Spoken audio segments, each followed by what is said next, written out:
Yeah, it's good. It's on. Live stream's going. It's on now. We're good. It's on. Thank you. We have established the live stream. Thank you for your patience. Okay, we're going to bring our meeting back to order. Leeward Planning Commission on June 30th, and the time is 9:40. Thank you, Jessica.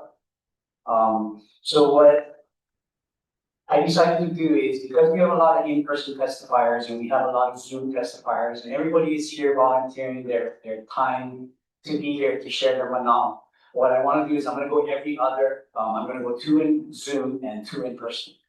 Just so the wait is not that long, and you know, we can get a variety of things, and so Jessica doesn't fall asleep in Hilo when we're done with all of her testifiers. But we'll start off with the first 2 Zoom testifiers, and then we'll go with the 2 in person and try to be as efficient as possible. So maybe when the 2 names are called up in person, please come up to the seat or swear you in. And in the Zoom testifiers, just kind of be ready if you can.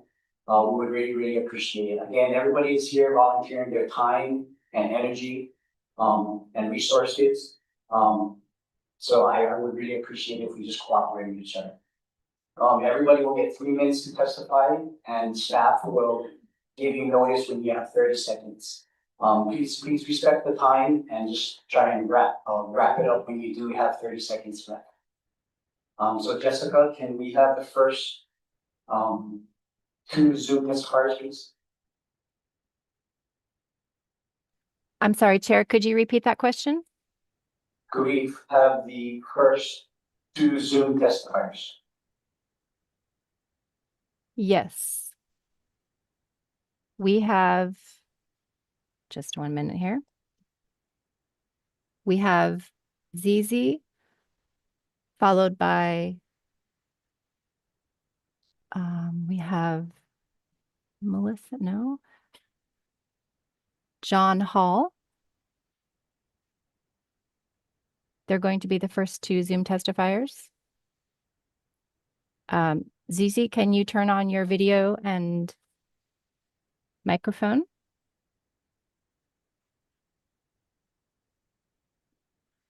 Hello? Hello, we can hear you. Perfect. Can you see me? Yes, we can. Perfect, perfect. Can you please raise your right hand? Yep.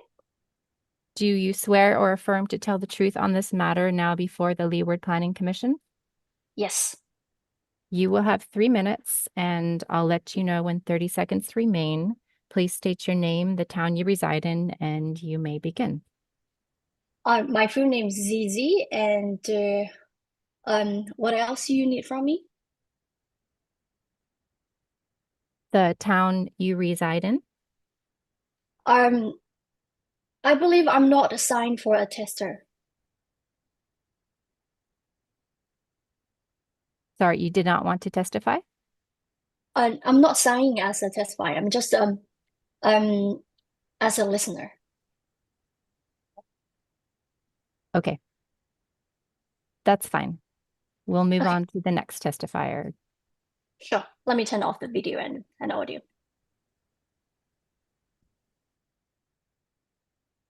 John Hall, are you with us and do you want to testify? Yes, please. Okay. Please raise your right hand. Do you swear or affirm to tell the truth on this matter now before the Leeward Planning Commission? Yes, I do. You will have 3 minutes, and I'll let you know when 30 seconds remain. Please state your name, the town you reside in, and you may begin. My name is John Hall, and I live in Kea'au, near Hilo. So I'm a registered nurse and a homeowner and a hosted short-term rental operator in Hawaiian Paradise Park. I purchased my home in 2019 with the understanding that hosted short-term rental was an allowed use.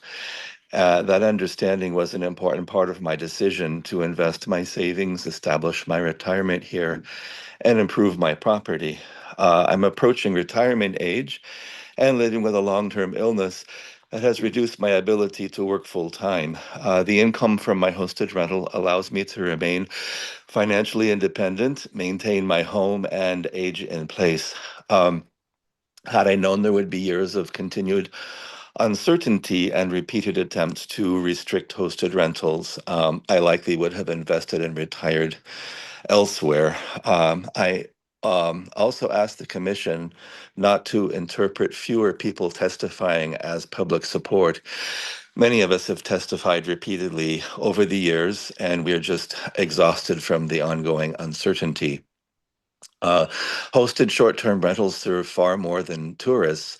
I regularly host Hawaii residents attending weddings, funerals, graduations, medical appointments, or staying nearby while their homes are being repaired. My guests also support local restaurants, farmers markets, and small businesses, and I hire local housekeepers and maintenance workers. My hosted rental does not remove long-term housing unit from the market because my family uses this space throughout the year. Converting it to a long-term rental is simply not an option for me to be able to use it for my family. I respectfully ask the commission to recognize the value that hosted short-term rentals provide to the homeowners, residents, visitors, and our local economy. Please allow responsible hosted operators like me to continue serving our community while remaining in the homes we worked so hard to build. Thank you for your time and consideration. Mahalo, Mr. Hall, for your time. We've heard you. Okay. Thank you. The next testifier will be Krista Olson. Krista, can you please turn on your mic and video? Sure. Please raise your right hand. Do you swear or affirm to tell the truth on this matter now before the Leeward Planning Commission? I do. You'll have 3 minutes, and I'll let you know when 30 seconds remain.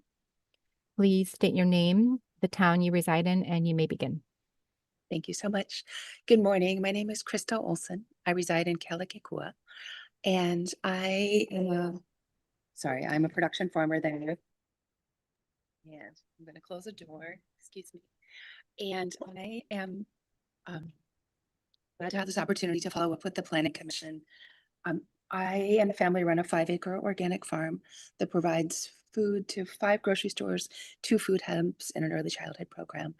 And we subsidize that in part through short-term vacation rental farm stays on our farm. And to be honest, when we began farming 22 years ago, we didn't set out to be involved in agricultural tourism. We set out to grow food for our community.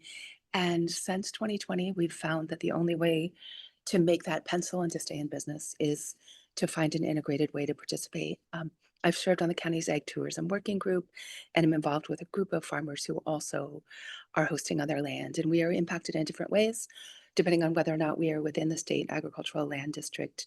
But one of the things I would ask is that we have a better understanding as a county of how many farms are impacted by Bill 147's proposals around agricultural land.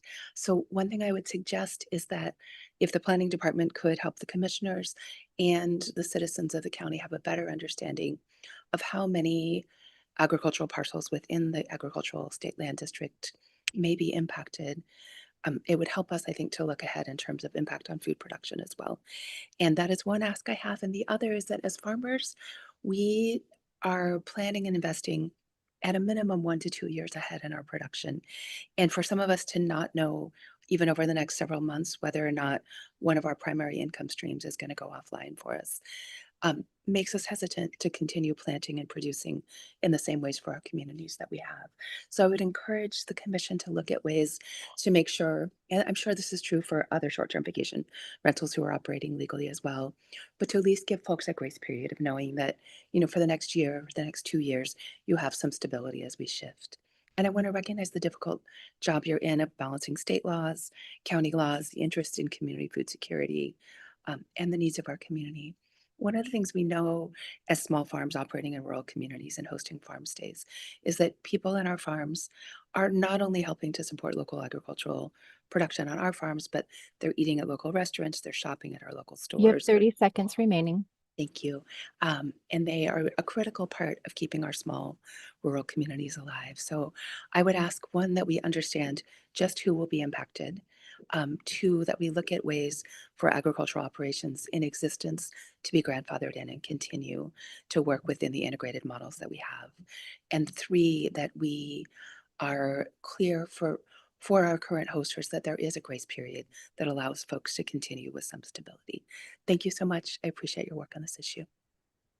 Mahalo, Ms. Olson, for your time.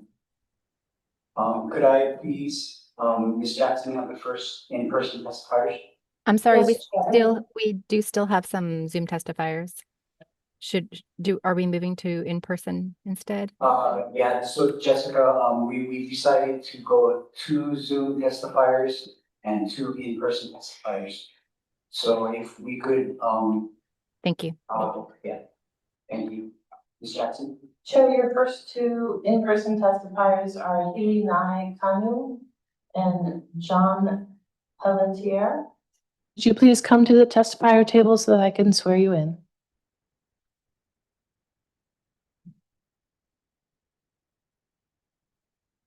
Please raise your right hand.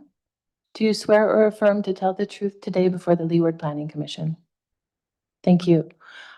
Please state your name, the town you reside in, and you may begin. Aloha nui kako, aloha Chair, Vice Chair, members of the Commission. I'm John Pelletier, resident of Kona, Chair of the Kona Community Development Plan Action Committee, testifying on behalf of the committee with comments on Bill 147. While the Action Committee has additional concerns and intends to provide further testimony as the bill progresses, the committee recommends that Bill 147 be amended to remove unhosted vacation rentals, referred to in the bill as short-term vacation rentals or STVRs, as an allowable use in multifamily residential, RM, and neighborhood commercial CN districts. The county's 2025 economic impact study on vacation rentals found that Kona is the largest short-term rental market on Hawaii Island, accounting for more than half of the island's total supply. This concentration means that the impacts of STVR proliferation are disproportionately borne by the Kona community.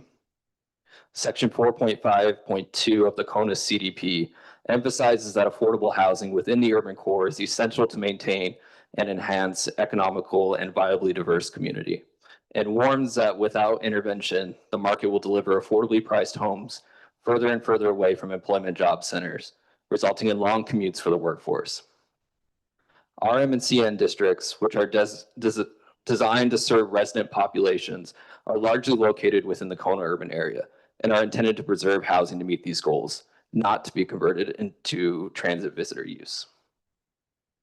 Permitting STVRs in RM and CN districts is also inconsistent with Transportation Strategy 6 of the Kona CDP, which states that affordable housing located near major employment centers would serve to decrease the number of people who fill the roadways commuting long distances to work every day.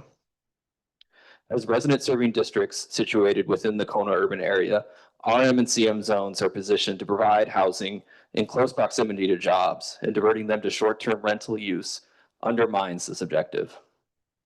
For these reasons, the Kona CDP Action Committee recommends amending Draft Bill 147 to remove STVRs as a permitted use within the RM and CN districts. We believe these changes would better align the zoning code with the adopted goals of the Kona CDP, including increasing the availability of workforce housing, reducing transportation impacts, and supporting a sustainable resident-serving urban core. So just a quick clarification. These unhosted vacation rentals are currently allowed in RM zoning. We think this bill is a great opportunity to correct this zoning that we think doesn't align with the You Kona have 50 CDP. seconds left. And that expanding the use into the CN districts is also not in alignment with the Kona CDP.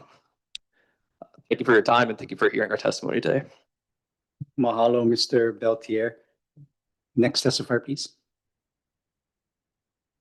Are you going to press the button? Can you turn on your microphone? You just press the button. There you go. Can you hear me? Okay. Aloha, my name is Helena E, and I currently live here in Kailua Kona. I am in support of Bill 147 because I believe housing for local residents and future generations must remain priority in Hawaii. At the same time, I'm not opposed to all vacation rentals or Airbnb operators. Many of our local hosts and rental owners contribute positively to our communities and support local businesses and create jobs and also give back to Hawaii. I do believe that there is room for responsible vacation rentals that operate legally and respect neighborhoods and also actively, support the communities they benefit from. But my support for Bill 147 comes from a desire to find balance. So we need policies that do protect housing opportunities for local families while still allowing responsible tourism and locally minded operators to succeed. So I do want to ensure that our children and the future generations have the opportunity to live, work, and raise their own ohana here in Hawaii. So again, mahalo for the opportunity for me to provide this testimony. Mahalo, Ms. Hilinai. Ms. Andrews, can we have the next two Zoom testifiers, please? Yes, Chair. We have Melissa Chandler, who just joined, and looks like we have Catherine Bergbauer to testify. Melissa, are you ready to testify?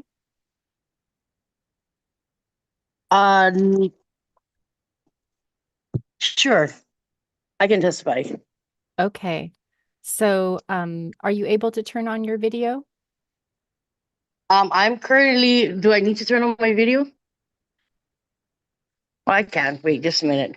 Let me get to one place because I'm doing it from my job, yeah. So let me get to some place where no more anybody walking around in the background. Okay.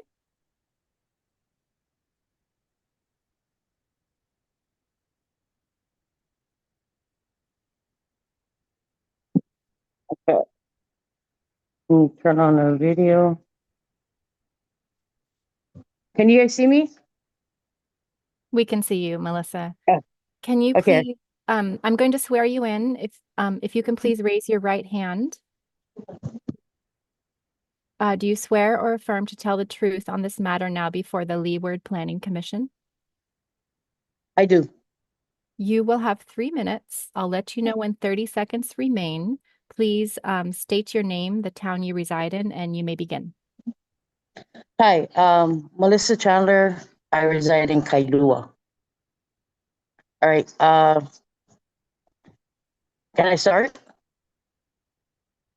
Yes. Hello? Yes, go Okay. ahead. Okay, so I am Kanaka Mo'ole. Lived in Hawaii for going on 53 years come August. And throughout my lifetime, I was born here during the time of the critical time between the ending of plantation era and to when tourism became the commodity for Hawaii. Now, back in my time in the 90s, growing up in the 70s, 80s, and then in the 90s, we saw a lot more of the big hotels, the condos, and all of that inundating Hawaii. Okay, pushing gentrification, tourism pushing gentrification and bringing up housing prices. Now you fast forward to, which back then the short-term vacation rentals were only about 1,000 at the most. Now you fast forward to 2026, and now you see like there's over 34,000 in all of Hawaii. And now these short-term vacation rentals have moved into residential areas and turned communities into tourist resorts, into tourist towns, which with all the, I've read all of the statements, testimonies from non-residents who make these short-term vacation rental homes, say all the same things, that it generates revenue and all that. But the bigger picture is that it has caused a housing crisis because it has pushed the property taxes on everybody that has lived there for generations. We're talking generations. of people living there and jacked up their property taxes so high that they cannot afford to stay. And that's not fair. Not just that, the trash, the people coming in and out, the use of our natural resources. Hawaii is not like the United States where you can dig a whole bunch of wells. It takes 21 years for a drop from the sky to go through the Aina to become water, drinkable water. And come on now, the tourists that come in and out of these communities, they use water like there's no tomorrow. And then we're asked, the lifelong residents, the Kanakamo Ole, generations are asked to conserve water. Yet tourists come that use these short-term vacation rentals and don't heed to that. They don't care. They're here on vacation. They could care less about the water they use. They can care less about their footprint that they leave on You the have Aina. 30 seconds remaining. Okay, so I ask that I strongly support this bill 145 to go through and let Maui, that bill passed in Maui, be the template to help our housing crisis. This has got to stop. Non-residents being able to make these short-term vacation rentals and using up our natural resources and causing a housing crisis has got to stop. Okay? Much love and aloha. Thank you for your time. Mahalo, Ms. Chandler, for your manao. Next testifier, please. Ms. Andrews. Yes, the next testifier is Catherine Bergbauer. Catherine, can you turn on your mic and video, please? Hi there. So I wasn't actually signing up to testify. It was confusing. I was just signing up to listen. Okay. But I could say a few things if you guys want me to, but if you didn't sign up to testify, I that's fine. Okay, thank you. That's all that those are all the people that I have signed up to testify, Chair. Okay, thank you, Ms. Andrews. Maybe what we'll do is we'll do in person and then I'll check back in with you. So Ms. Jackson, could we please have the next two testifiers in person? Yes, Chair. The next two testifiers are Nancy Pasicchio and Noella Calejo. Could you please come up to the testifier table so I can swear you in?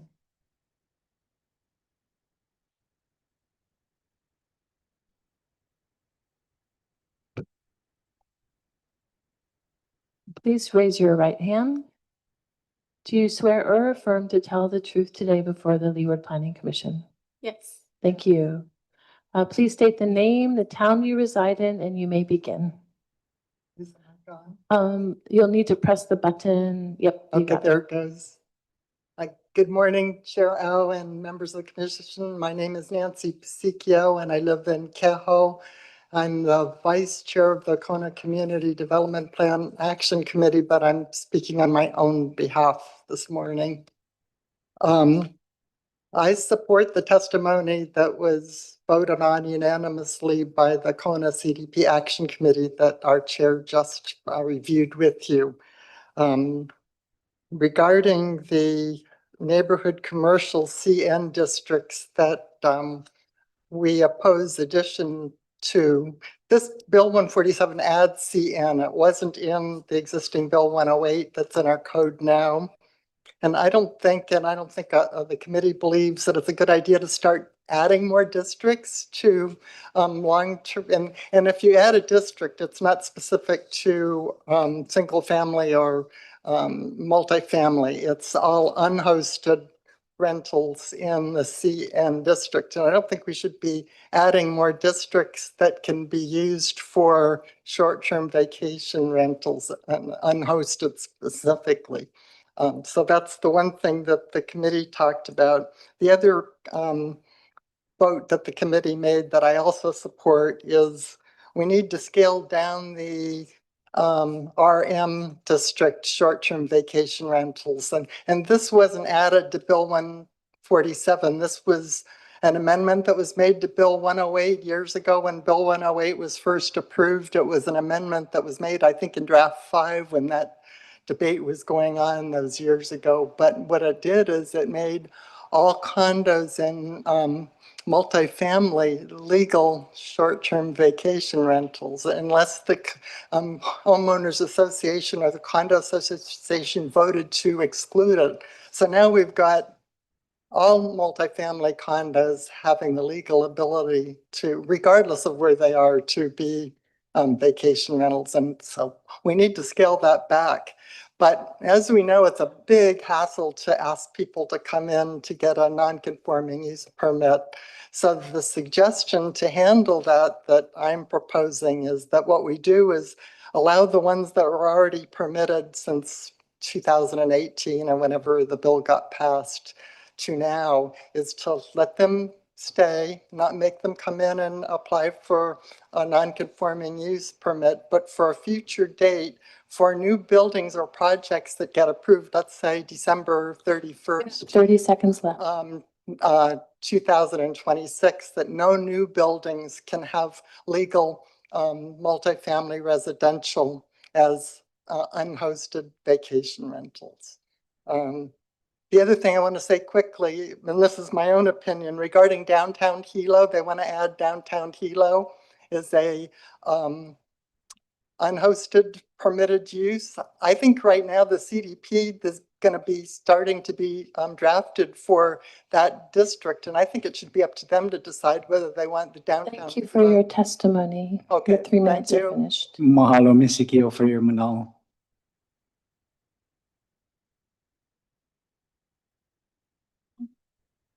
Aloha and good morning. My name is Noela Calejo. I was born and raised here in Kona. I returned to Kona 12 years ago for a career opportunity in the healthcare sector. I'm a mom of 3, and I purchased my property that I currently lived on with the intention to hold that for my children. I have 3 children, and we plan to make this a legacy property for all of us to be on. We currently use some of the plants as botanical ingredients in a made in Hawaii body care business that I own. And along with that, we collaborate with cultural practitioners. My property has been the site of Uniki, or the graduation of 11 Kumuhula. And so it has served cultural purposes as well. Before imposing broad restrictions, I'm here to request or say that I'm in opposition to Bill 147. Before imposing broad restrictions, the county should clearly identify the problem it's trying to solve and tailor the solutions accordingly. I support efforts to address absentee ownership. I think most of the problems that we see are currently driven by people who can afford to buy a second home or a vacation home, and the rest of the time it's a profitable investment vehicle for them. We should address tax noncompliance and irresponsible operators. However, I respectfully ask that the county not treat tax-paying local families who actually live on their properties, host responsibly, and contribute to this community as though we are the problem. That's going to have to summarize it. I have my written testimony, which is about 12 pages for each of you. And I just want to close by saying that if a local family responsibly welcomes guests into existing space, there's changing needs all the time. Kids could be boarding at Kamehameha or away to college or whatever it is. Their parents or their in-laws could be gone for several months at a time. That if they're responsibly using existing space on their property where they live, that they meet their obligations and contribute to this community, why should that be restricted while large corporate hotel interests and all of these offshore conglomerates on the coast continue to profit from Hawaii at scale? Properties like mine contribute more to regenerative tourism, which is the county is promoting at this time. And so I hope you can create a clear pathway for hosted rentals and for people who see this as a very viable source of income in one of the most expensive, if not the most expensive housing market in the nation. That's all I have. Thank you. Mahalo, Ms. Kaleo, for your time. Ms. Andrews, do we have any more Zoom testifiers? No, Chair, we have nobody else signed up to testify on Okay, Zoom. Thank you, Ms. Andrews. Ms. Jackson, can we have the next 2 in-person testifiers, please? Yes, Chair. We have 3 more in-person testifiers at this time. Malia Shao And Caitlin Miller, please come up to the testifier table.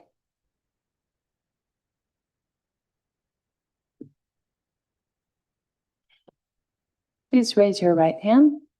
Do you swear or affirm to tell the truth today before the Leeward Planning Commission? Yes.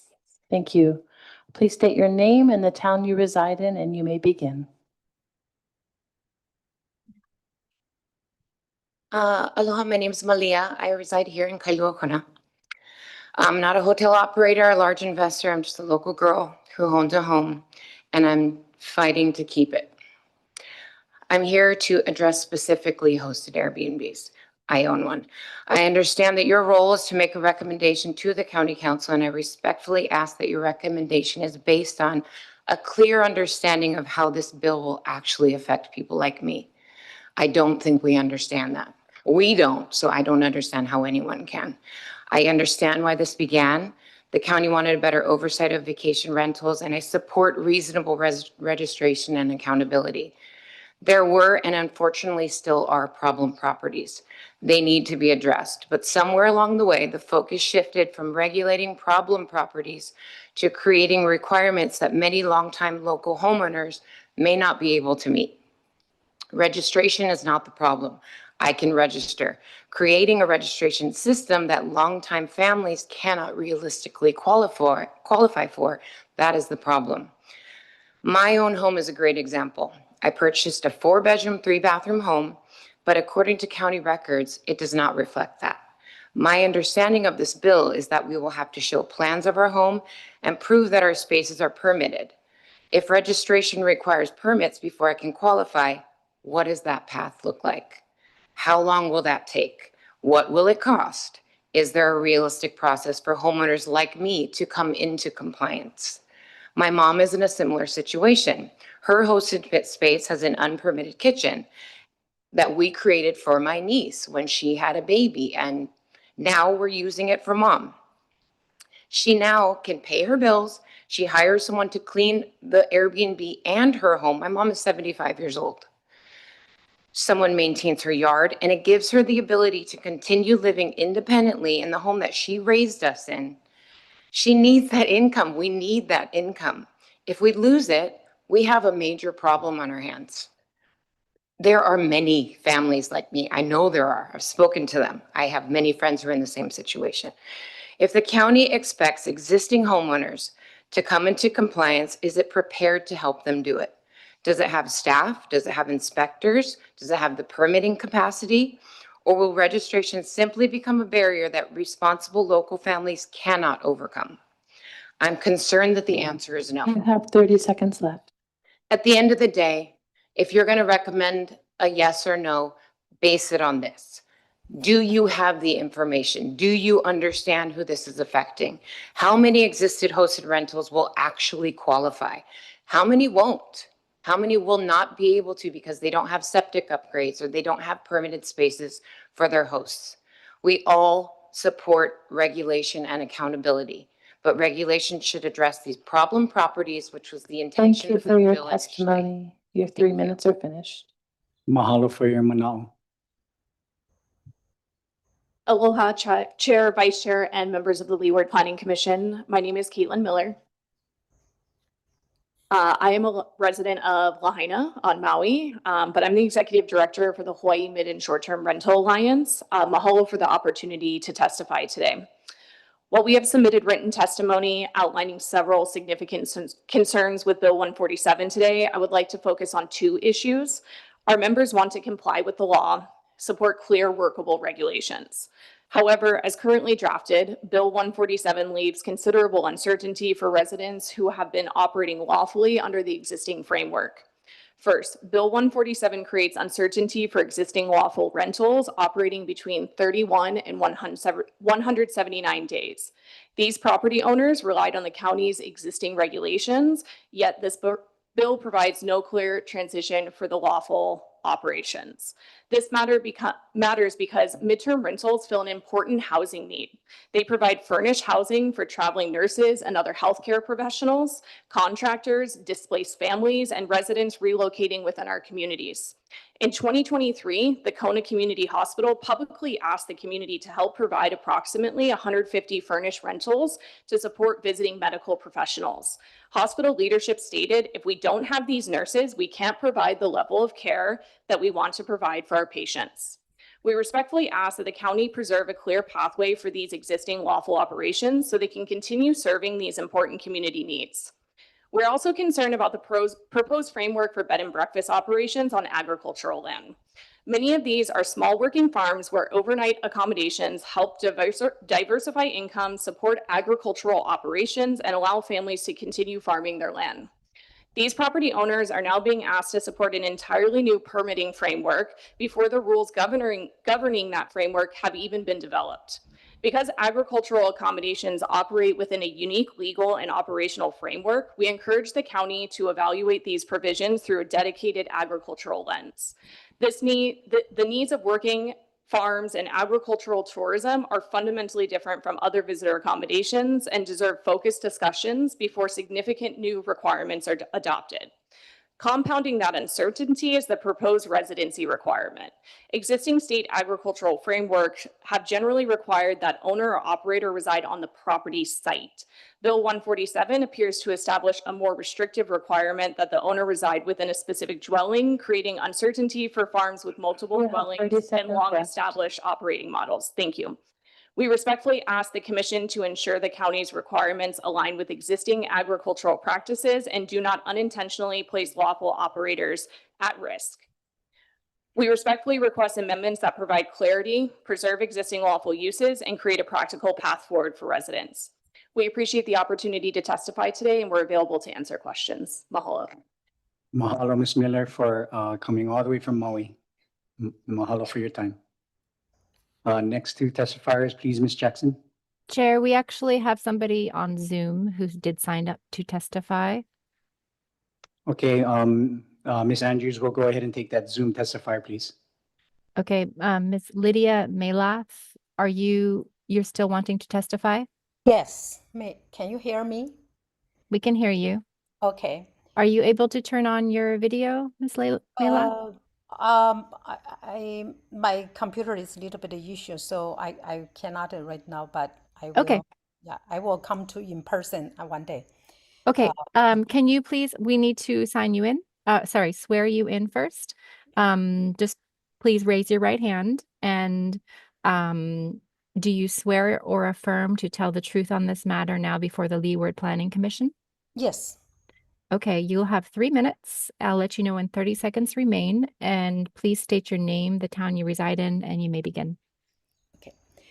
I'm Lydia Melath, and I live in Papaico. It's east coast of Hawaii. This 147 after read, and I just started my short rental not long, a few months ago, and not so good because it's still new. But I have to say that this is become my life saving, because this year my business is a real estate agent. This year real estate is really bad. So I'm so glad I have more than one room. My children are left the house. So just by myself, I have more space than I needed. So I rented out, and I got 5, although only few people, 5-star reviews. People enjoyed it. So my point is, why we regulate so much government? First, this short rental thing, tourists love it. This experience, they all enjoy stay unique homes to offer comfort, privacy, and more authentic experience than traditional hotels. They benefit. And then second, the local residents like me, we are struggle to live in and working our butt off daily. I have to prepare a house. I cannot even hire a cleaner. I do myself everything. Get up early morning and make sure everything it's comfortable for the guests. So I try my best. So help myself and get it ahead of time. So then third, it's benefited the government. I pay tax regularly and GE plus the other things, everything is on time. So I didn't violate the law, but the law want us to bound our feet and hands to not let us working. We willing to work. We're not handed out for, for free welfare or anything else, but we want to earn hard earning money ourselves, but just let us do our job. So please do not give 30 seconds, us 30 seconds remaining. Thank you. Plus, I just want the government to know that you guys are sitting in the office, you are comfortable, but we need to make our living. So please give us some space. Thank you. Mahalo, Miss Myla, for your testimony. Miss Jackson, could we have the next testifiers in person, please? Yes. Shell Pahinui and Joe Scheckenberger, please come to the testifier table.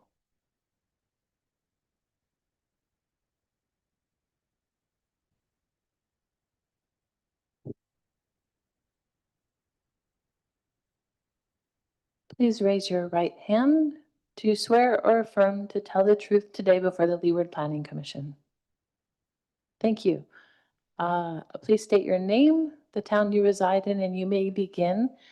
And hit your microphone button before you speak so that the red light comes on. Thank you.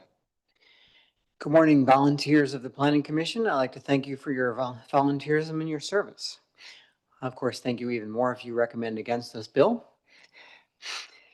Against Bill 147. Before we talk about 147. Can you please state your name, sir? Oh, sorry. And where you reside? Joe Schneckenberger from Kailua Kona. I'd like to first talk about Ordinance 2550, which was a bill last year that turned into an ordinance. It's on a related subject, and so I think that should be taken care of before we even consider any new bills related to that subject. That bill was passed last year to be effective December 20th. At some point, it was delayed till March. At another point, it was delayed till July 1st, which is tomorrow. And I actually have no idea if it takes effect tomorrow or not. I know that it has $10,000 fines if you don't comply with it. I've called Heather Kimball's office and she says, call the planning department for information. I called the planning department for information and they say they don't know what's going on. Call the finance department. I called the finance department and they say, we don't know, call the planning department. So here we are about a year after that bill was passed and no one knows what's going on. I think that before you consider recommending a similar bill, that you wait and ask to defer it until after the other bill is implemented, as well as giving it some time to take effect. So I've been paying the GE and TA taxes since 2015, and of course directly to the county for, 5 or 6 years since that law changed. And I would like to list all of the communications I've received from the county about this new law, which of course affects anybody paying TA taxes to the county. It's a short list, isn't it? There's been no communications from the county at all, and they clearly have my information because one time the check in the mail paying the TA tax to the county was late, and I promptly received communication from them about asking about that payment. So I know they have it. There's a lot of people that probably know less than I do about what's going on or not going on with these laws. So I suggest that you defer this bill until maybe a year after Ordinance 2550 is even implemented, and then that might be the time to talk about that.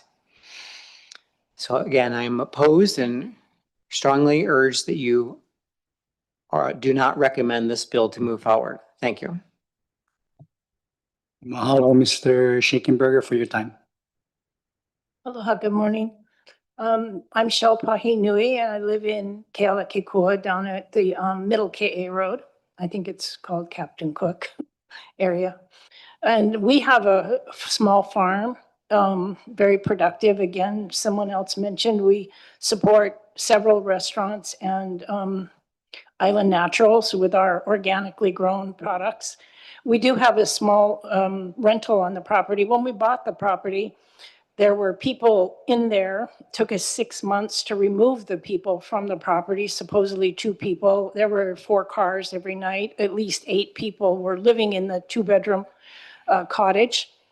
Literally hauled trash and cleaned it up, spent $30,000 remodeling it. Just so happened it was the time of COVID. So we were leery of renting it out again. Went into a short-term rental, or we are a hosted bed and breakfast. I live on the property. We maintain our bed and breakfast ourselves and our farm. And we have people coming in with a 5-star rating, like many of the others, and it allows us to continue to farm. This year, because of the storms, we lost a lot of the fruit in early.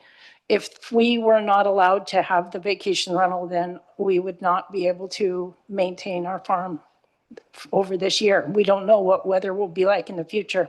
I did give a written testimony, but I do want to say that we also, some of my concerns are little tiny fire ants, probably not something most people talk about. It's rampant, it's critical in our ag lands. Only those farms that maintain such things as bed and breakfast take the money and time to try to address the problem. Invasive weeds, it's, our property is meticulously maintained because we can afford to do that.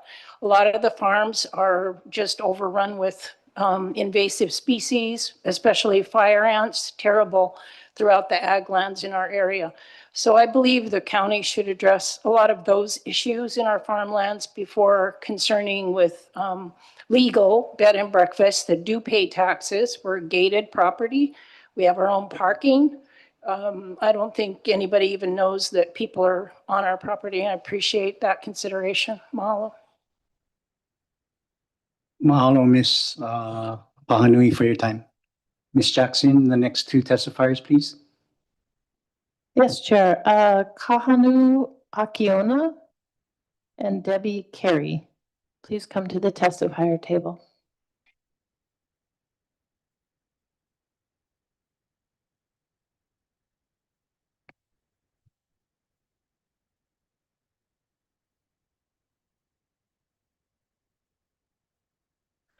Please raise your right hand.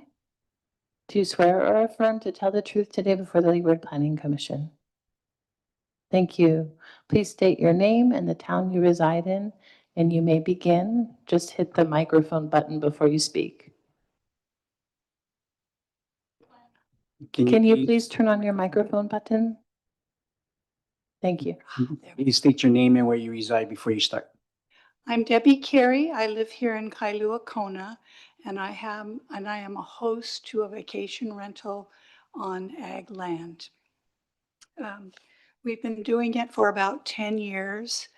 I'm happy to see some of the regulations that keep people from having party houses and disturbing the communities that are working families.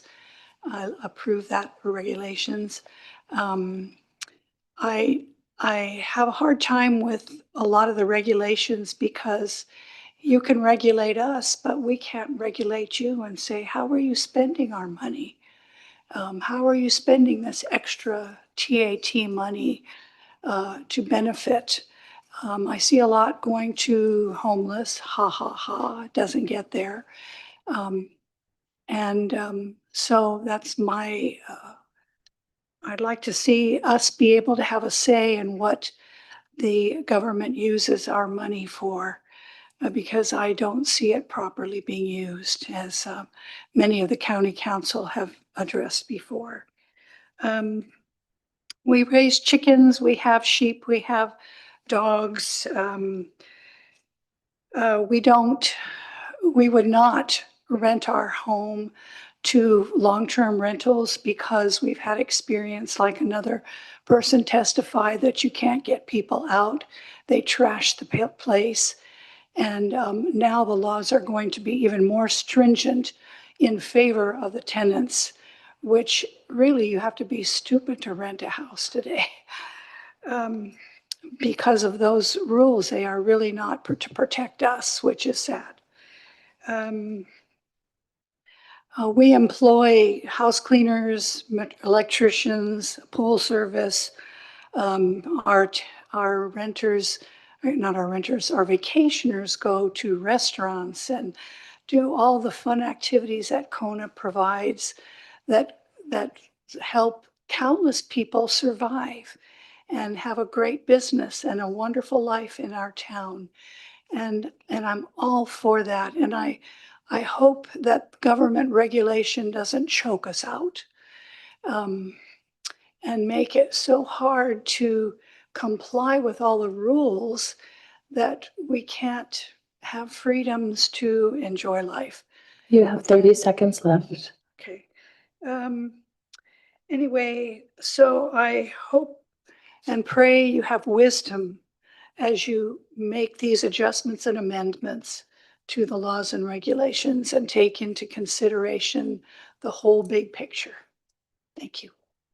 Mahalo, Ms. Carey, for your testimony.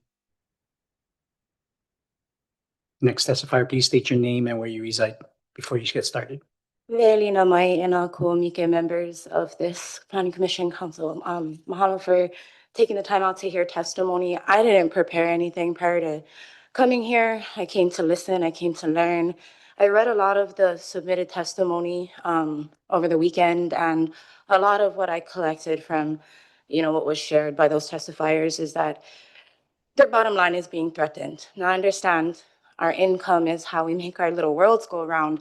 But to me, what is a deeper concern is our sense of community.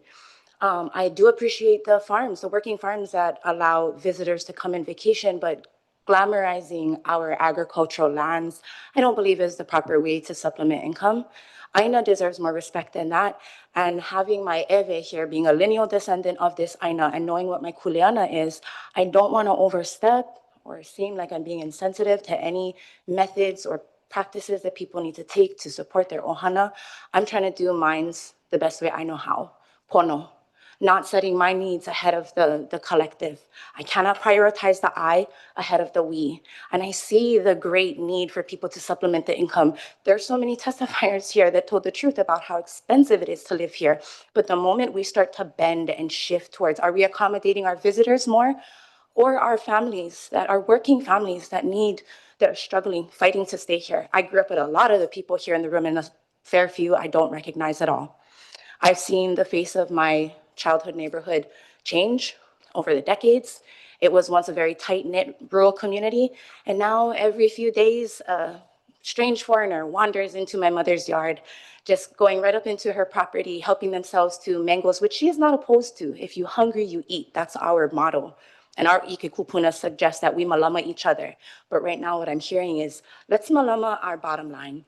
Let's malama that balance in my account and make sure that I can put my keiki through this and that, even if it comes at the expense of my neighbors and their ability to support and grow their families here. I want what everybody here wants, to be able to raise my ohana, to be able to establish and form meaningful bonds within my community.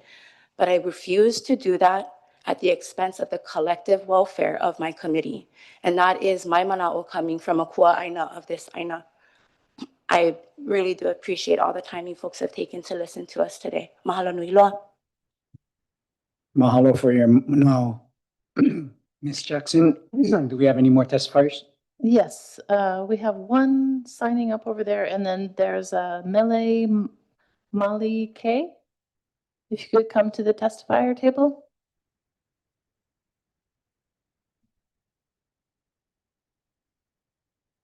And is it Grace Powell?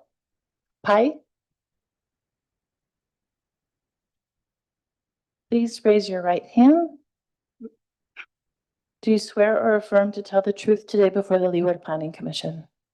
Yes. Great, thank you. Please state your name and the town you reside in, and then you may begin.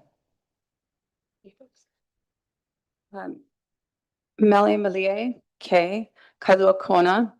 I live in Coloco. We live on egg land. We've been operating as a hosted rental for 8 years now.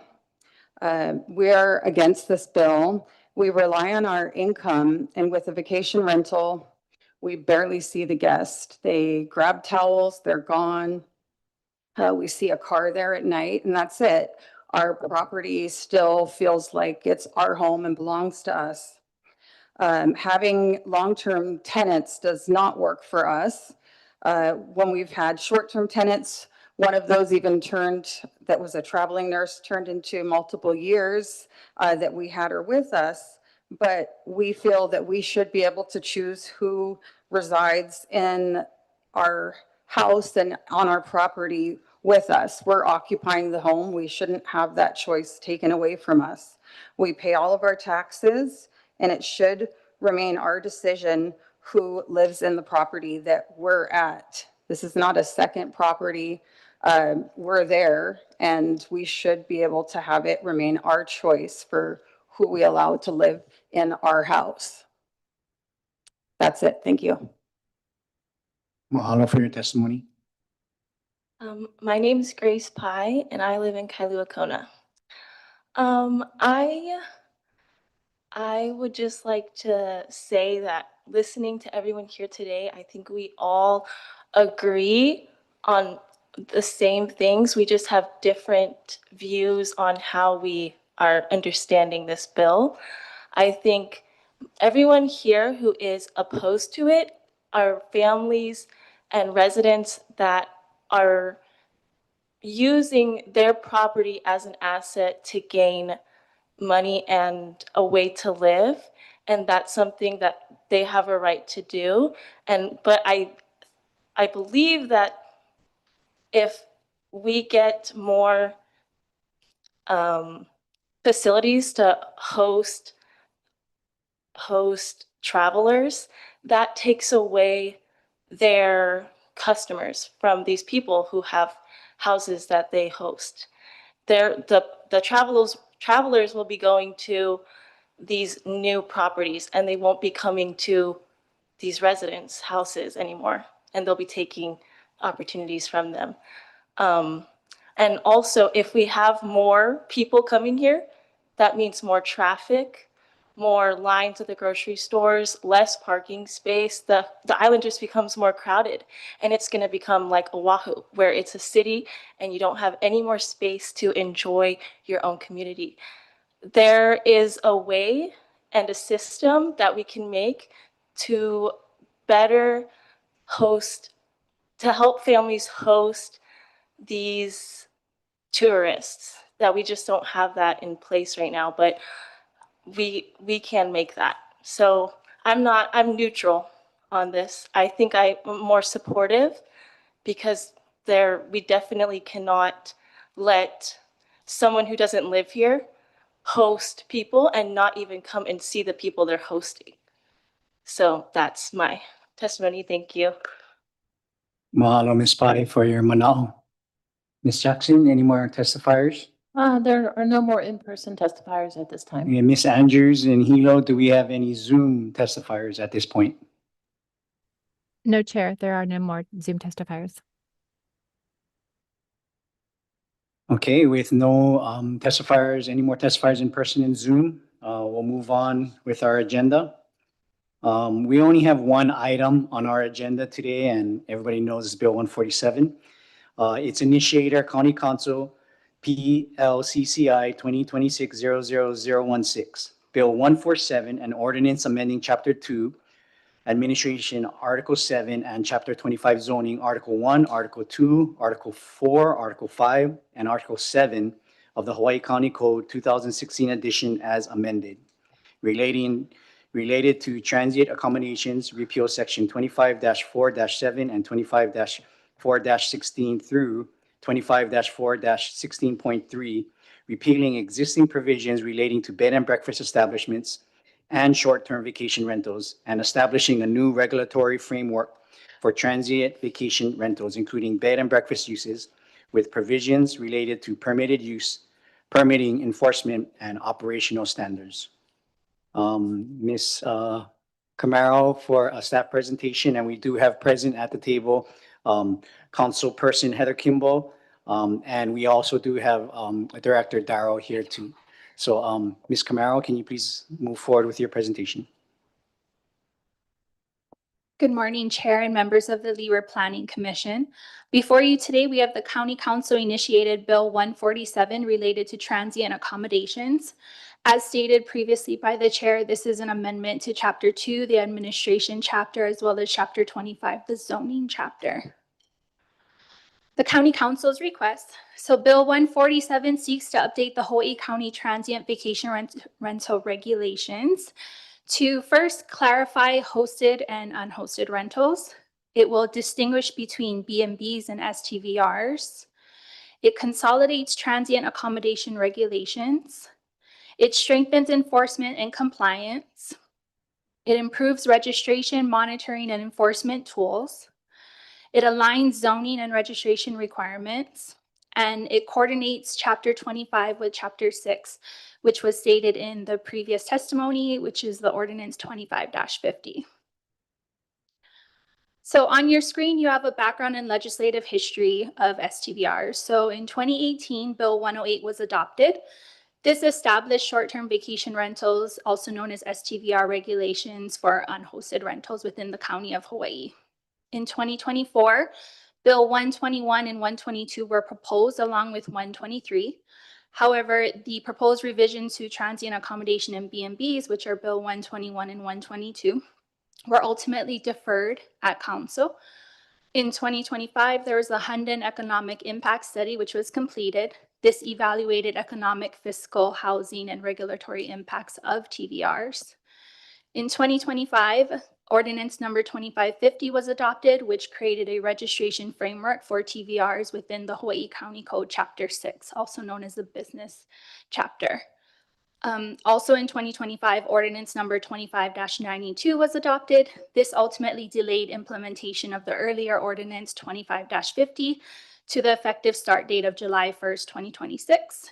And now in 2026, before you today, we have Bill 147. So first off, the proposed amendments to the zoning code include proposed new definitions. The first new definition is the definition of a TVR, which would mean a dwelling unit or portion thereof containing no more than 5 bedrooms or suites that is offered to be furnished and rented to a transient for periods of less than 180 consecutive days in exchange for compensation or other considerations. The next definition would be a B&B. A B&B would now be defined as a TVR that is incidental and subordinate to the use as the principal home of a host. And a host would mean a reachable person who resides on the same building site as a TVR while it is rented. And lastly, an STVR or short-term vacation rental would mean a TVR located on a building site on which a host does not reside.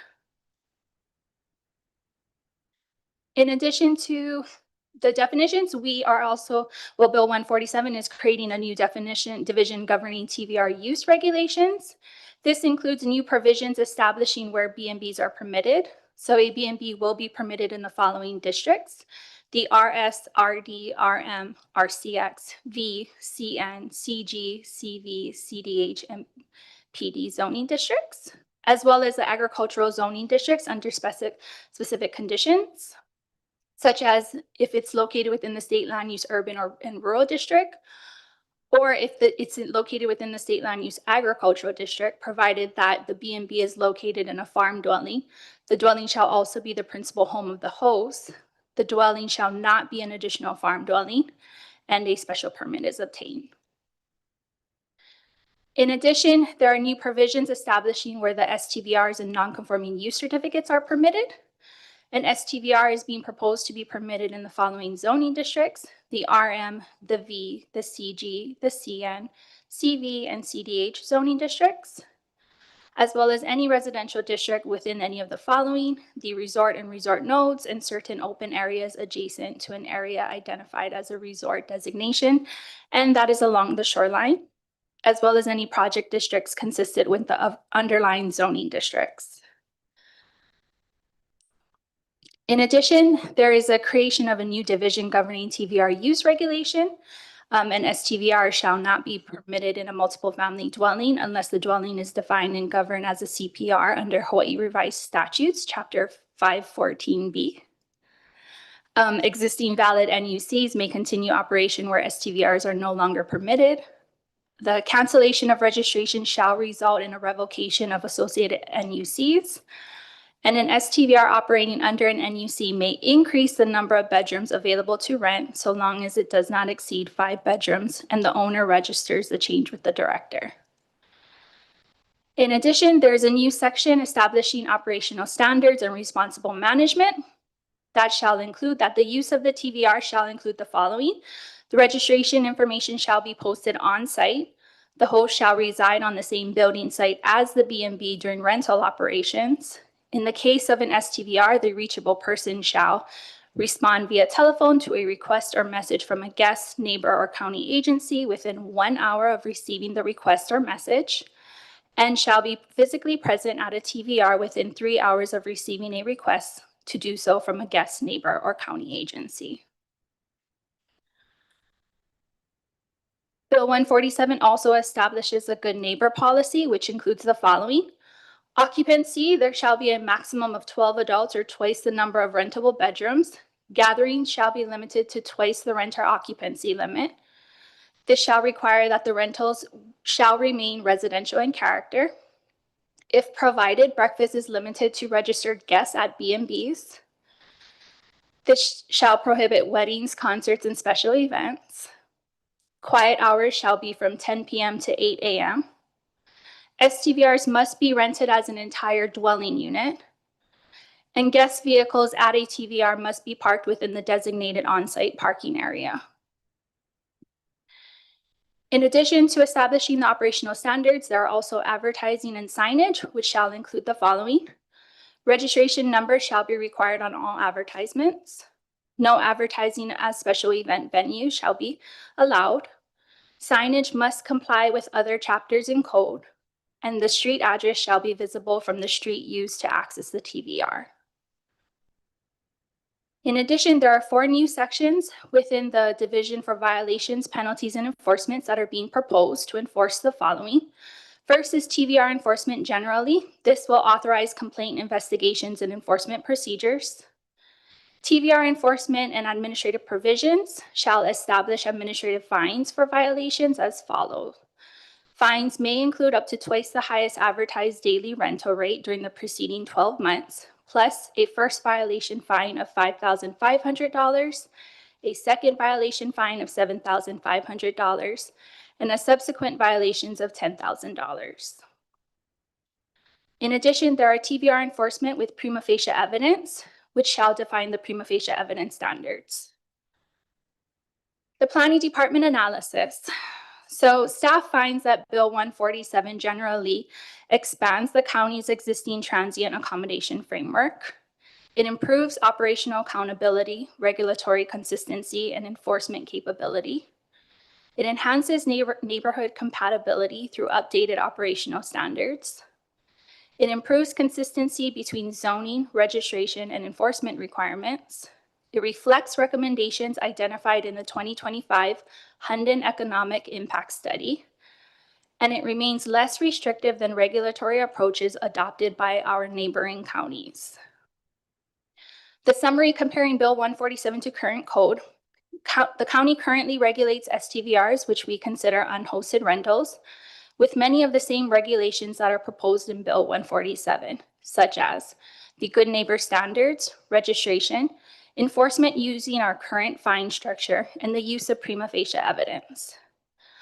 Ordinance 2550, which amended the Businesses Code, requires that all TVRs, hosted and unhosted, shall register their TVR. Bill 147 would expand areas where STVRs are permitted to include the RM without the CPR requirement, the CN and CDH zoning districts, as well as Bill 147 would create a new enforcement and fine structure that would be specific to TVRs. Bill 147 would also expand areas where B&Bs are permitted to include the RS, the PD, and any agricultural zoning district in the state land use urban or rural district. Use permits would no longer be required for B&Bs in the state land use urban and rural districts. However, special permits will still be required for B&Bs in the state land use agricultural district. Currently, the STVR fund is located in the zoning code. Bill 147 proposes to move it to the administration code.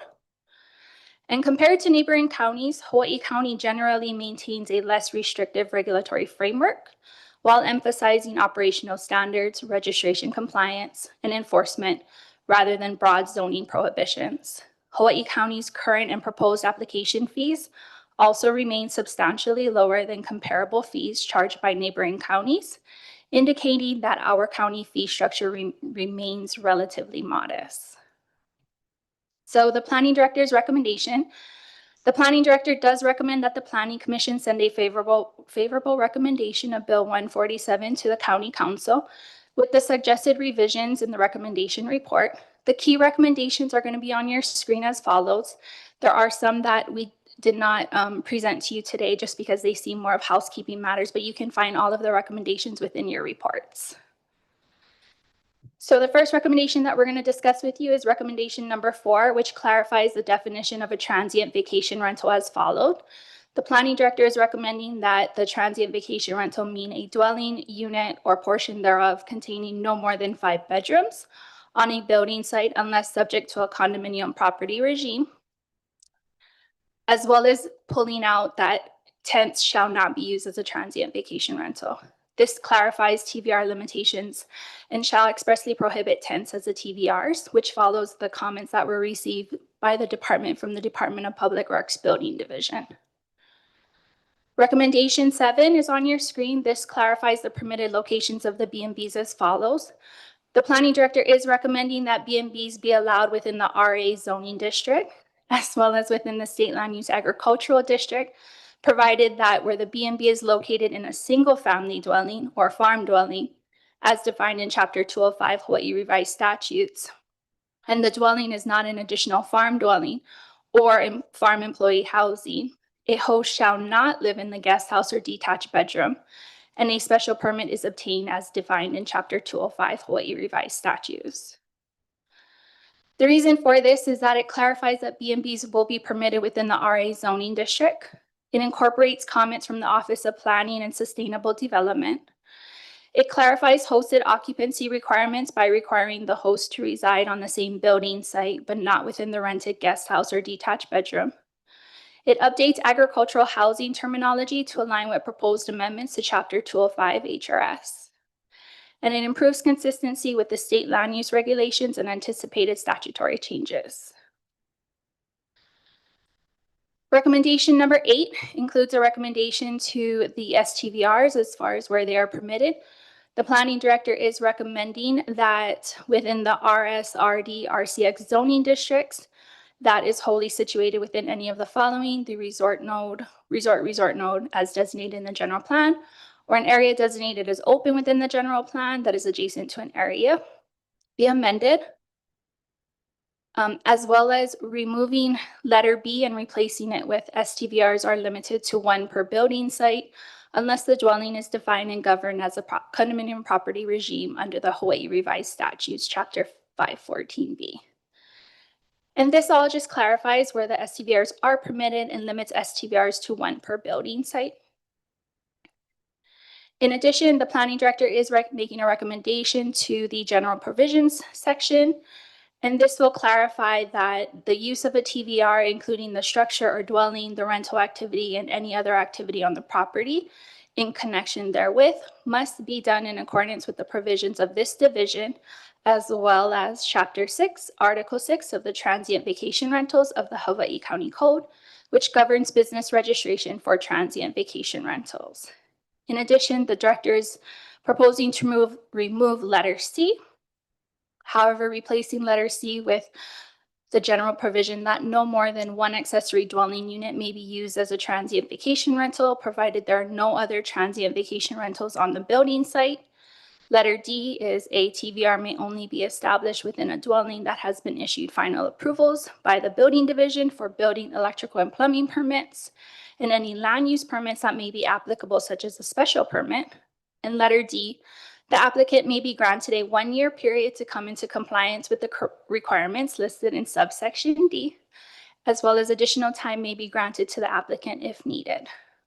The reason for this recommendation is that it clarifies compliance requirements, establishes minimum permitting standards for TVRs, and it improves consistency between zoning, building, registration, and enforcement requirements.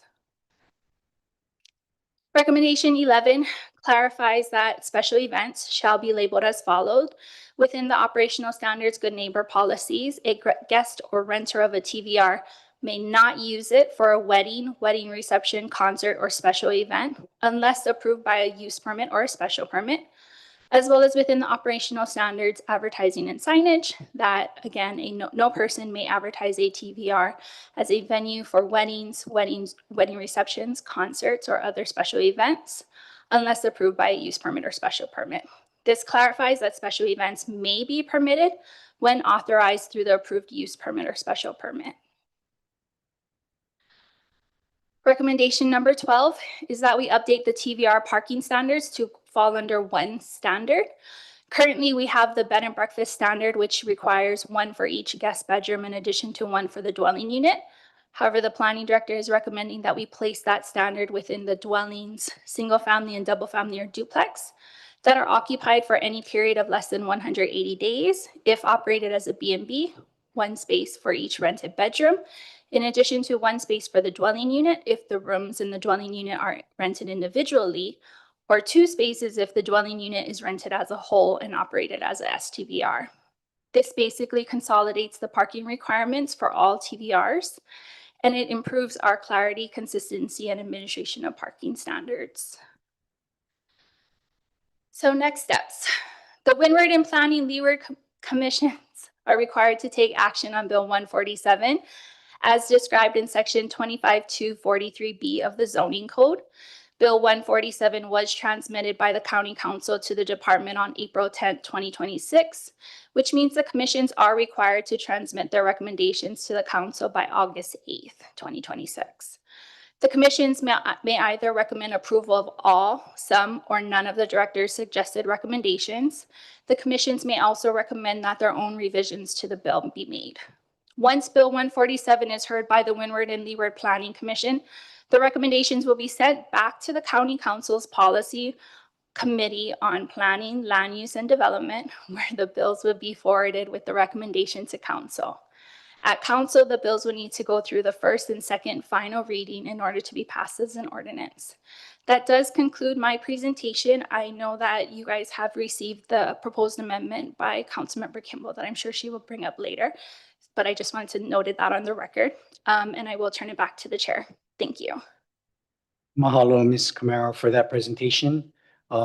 Commissioners, do you have any questions for Ms. Camaro or Director Darrow?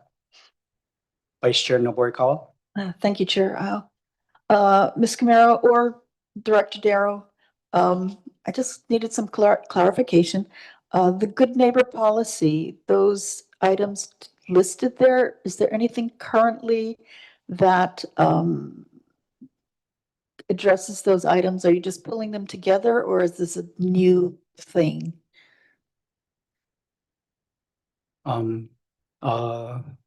Chairperson Kimball, can you please raise your right hand? Do you swear and affirm to tell the truth in front of the Leeward Planning Commission today? Yes, I do, Chair. Thank you. Okay. Please go ahead and answer Vice Chair Noborikawa's question. Yes, so to respond to your question, Vice Chair, there are already good neighbor, or there are standards of operation in the existing code in Chapter 25. However, the issue with many of them is that they are somewhat ill-defined such that they're difficult to enforce. To give an example, STVRs may not negatively impact the character of a neighborhood. Well, how do you define the character of the neighborhood, and how would you enforce something around that? So the good neighbor standards that you see in proposed Bill 147 would replace those standards of operation with more clear guidelines about what is expected. So for example, the quiet hours are specifically defined. What it means, the signage is specifically defined. So what we've tried to do is make them clearer so they're easier to follow, but also clear so that they're more enforceable. Okay, thank you. Another question. So we know ordinance 25-50 is supposed to go into effect tomorrow. Will our decision on this affect anything to do with ordinance 25-50? Yes, so last 2 weeks ago, the council passed Bill 166, which actually extends the deadline once again for ordinance 2550 out to September 1st.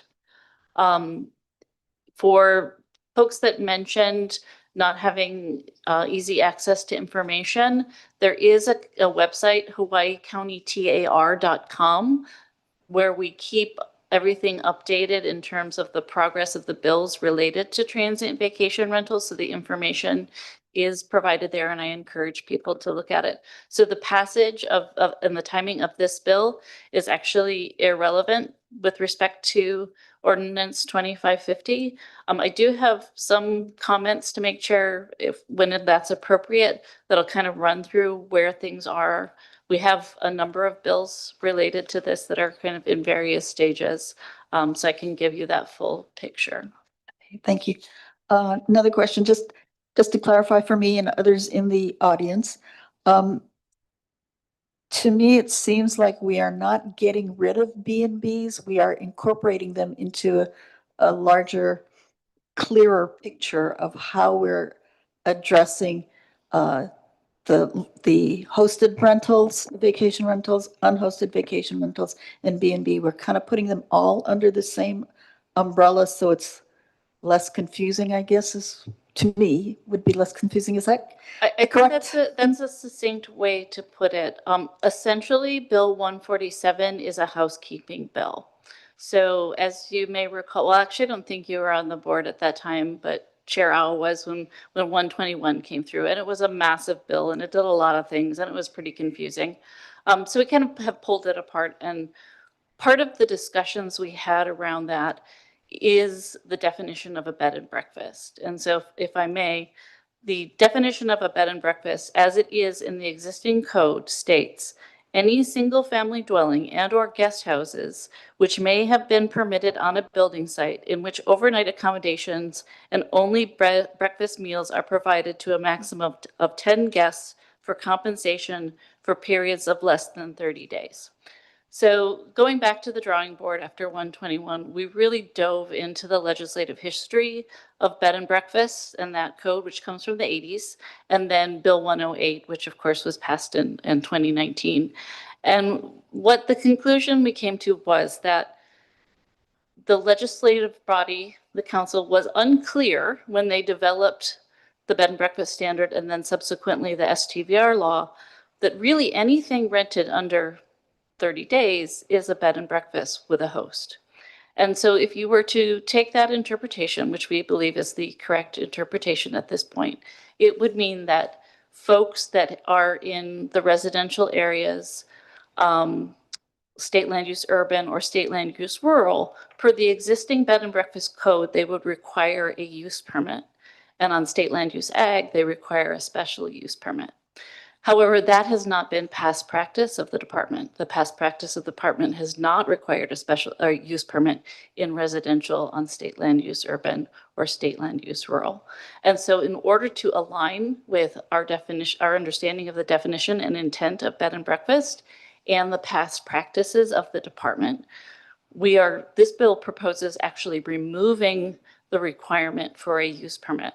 So having a hosted bed and breakfast or a hosted transient vacation rental in state land use urban, state land use rural will not require a use permit. So it's actually less restrictive than the code as it is.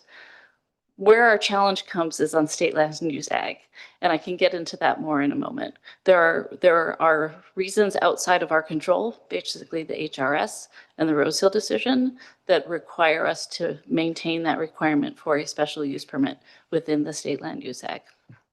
Okay, that was a really long answer to basically a yes response. Okay, thank you very much. For staff at the table and Councilwoman Kimball, Is this an appropriate time for me to ask a question about the Hunden survey, or is there going to be more discussion on that? I'm happy to answer any questions about the Okay. economic study, yes. Okay. So did the Hunden survey, what did the Hunden survey determine was the impact of an unlimited number of STVRs on housing for local residents? So the primary finding, if I'll kind of just give the full picture here with regard to the study, was that in order for us to have a clear understanding of the short-term vacation rental impact, both economically and on housing, registration was critical. And so that is why we moved forward with Ordinance 2550 to get that registration step.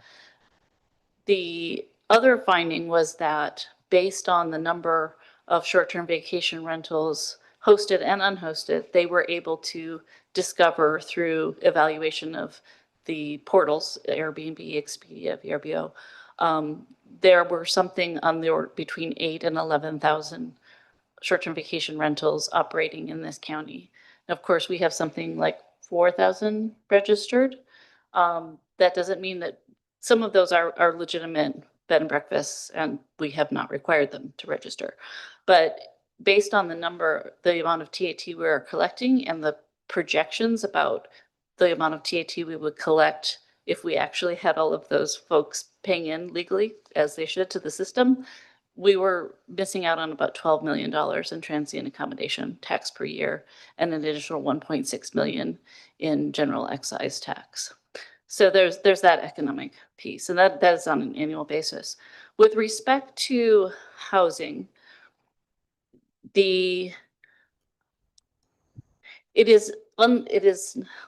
one shouldn't assume that dwellings that are in short-term vacation rentals or bed and breakfasts would automatically transition into long-term rentals.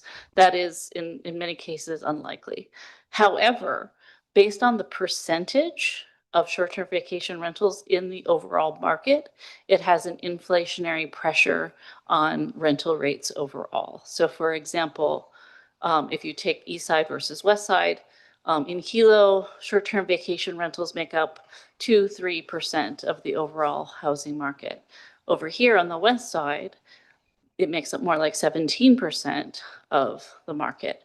And so you see that reflected in the long-term rental rates because you can be more profitable with a short-term vacation rental. Overall, the market comes up on house values and rates. And so that's generally the findings of the study with respect to the overall economic picture. It did recommend that we also need to build more housing. I mean, I want to be very clear, like this is not the silver bullet for the housing issue. This is one leg of the housing issue. We need to build more. We need to keep people in their homes that already have homes. This is just another piece of that overall picture. Okay, thank you.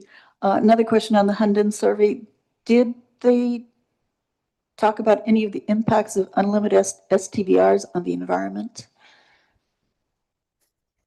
Not to my recollection. Okay. Is there anything that will be addressing the changes that have occurred because of the STVRs on our environment here?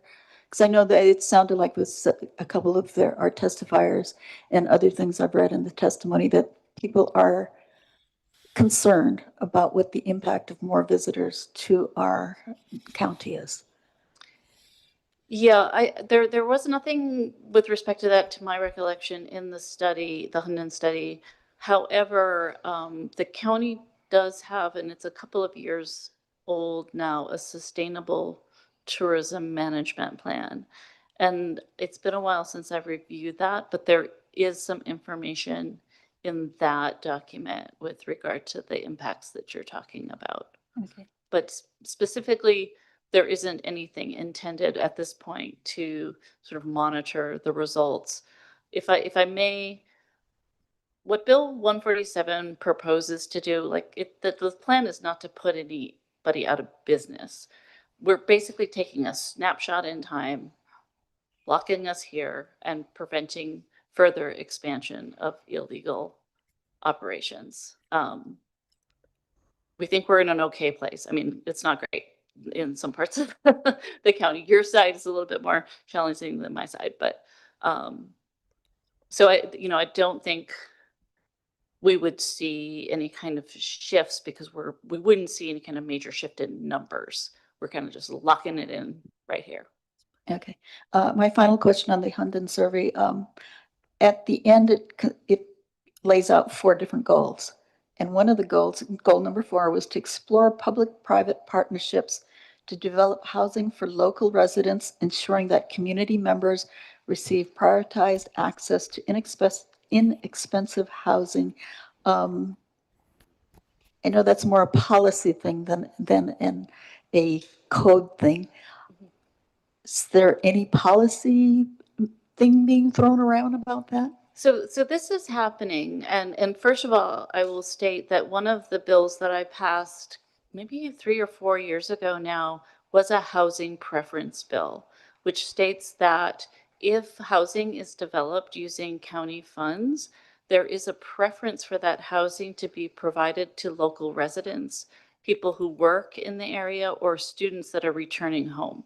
玫瑰小黄，祝你们旅途愉快，一路平安。 So that is law that exists now, and we have seen the impacts of that.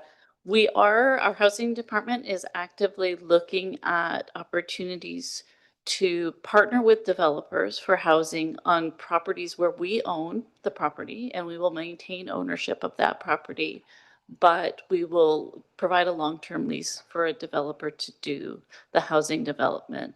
And by doing that, we reduce the cost significantly for the developer because they're not paying for the land.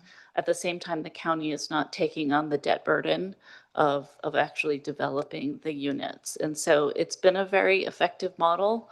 I want to say we have 17 projects that are either completed or in various stages of the pipeline that use that model. It's something that I think we can say Hawaii County is leading the way in the state on. Thank you very much. I'm going to hold the rest of my questions until after your presentation. Thank you, Councilmember Kimball. At this time, let's just continue to take questions, and then Chair, Councilperson Kimball, you can do your presentation. Commissioner Rodriguez, you got a question? Good morning. I have a question. I know the bill 147 covers a lot of things, but what's the goal of the county? Is it to just bring in more tax revenue, or?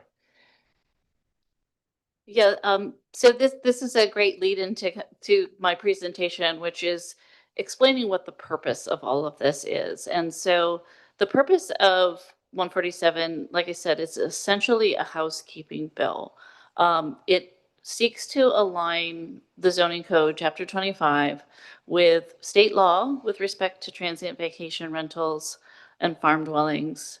The finding of the Rose Hill decision, which I'll go into more in a little bit, recommendations on the economic study that we were just discussing, the registration process passed through Ordinance 2550, the real property tax code, and like I said, the interpretations of what the intentions were of past council with respect to bed and breakfast and how the planning department has historically operated. There isn't any sort of increased revenue goal for the county, except to say that we believe in fairness.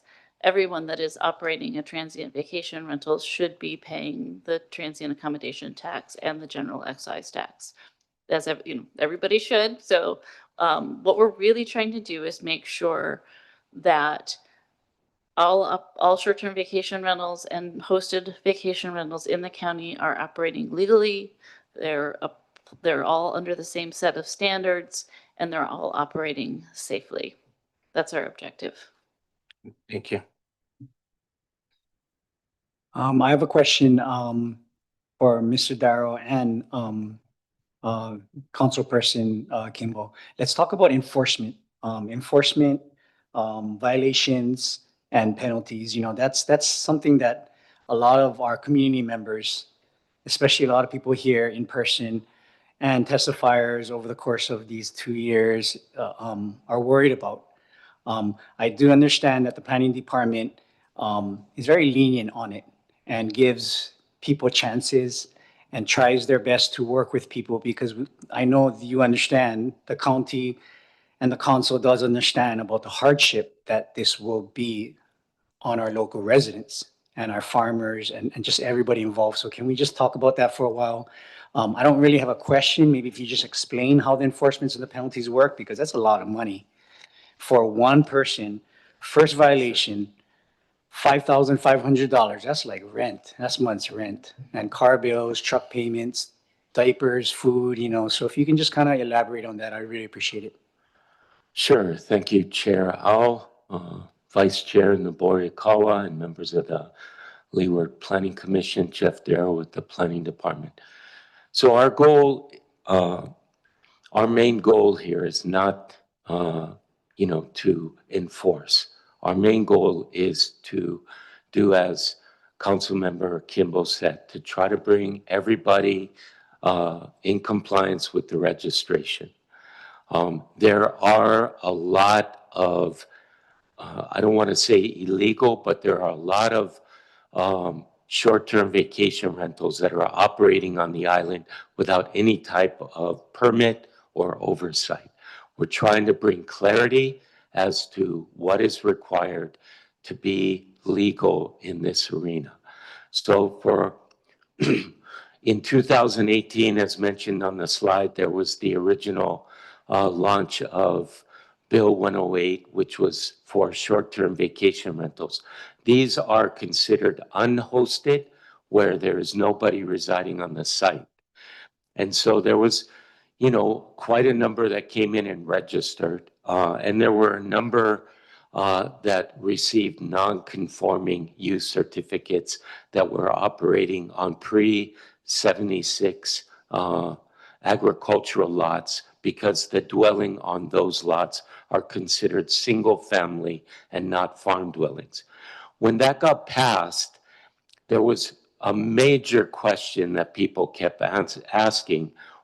We have unhosted. What are we doing about hosted? We have message to the people that we are working on hosted. We were working on it for a period of time. They could apply for a B&B, which essentially is what a hosted rental is.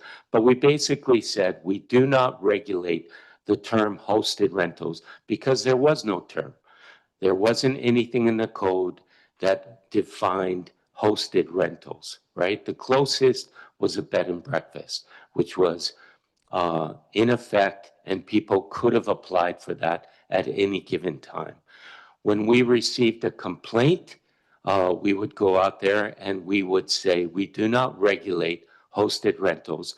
If you're operating like a B&B, we encourage you to come in and get a use permit or a special permit.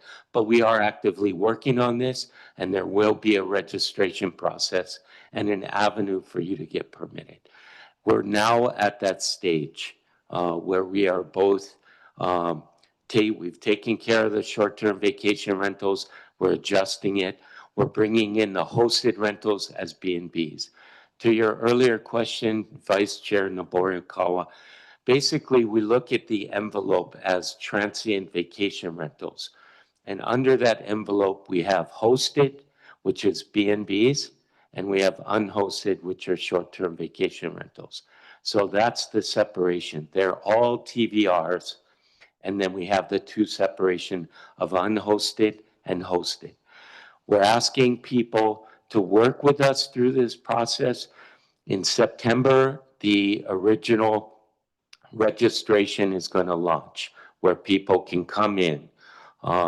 There is going to be a period of time of grace to allow people to register and to work with us.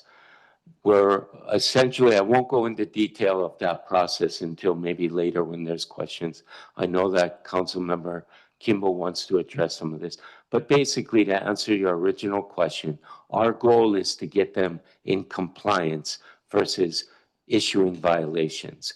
If they work with us, we'll work with them to be able to come into compliance with the current code, including, which we've heard through testimony, issues of unpermitted structures, the need for a special permit in certain cases.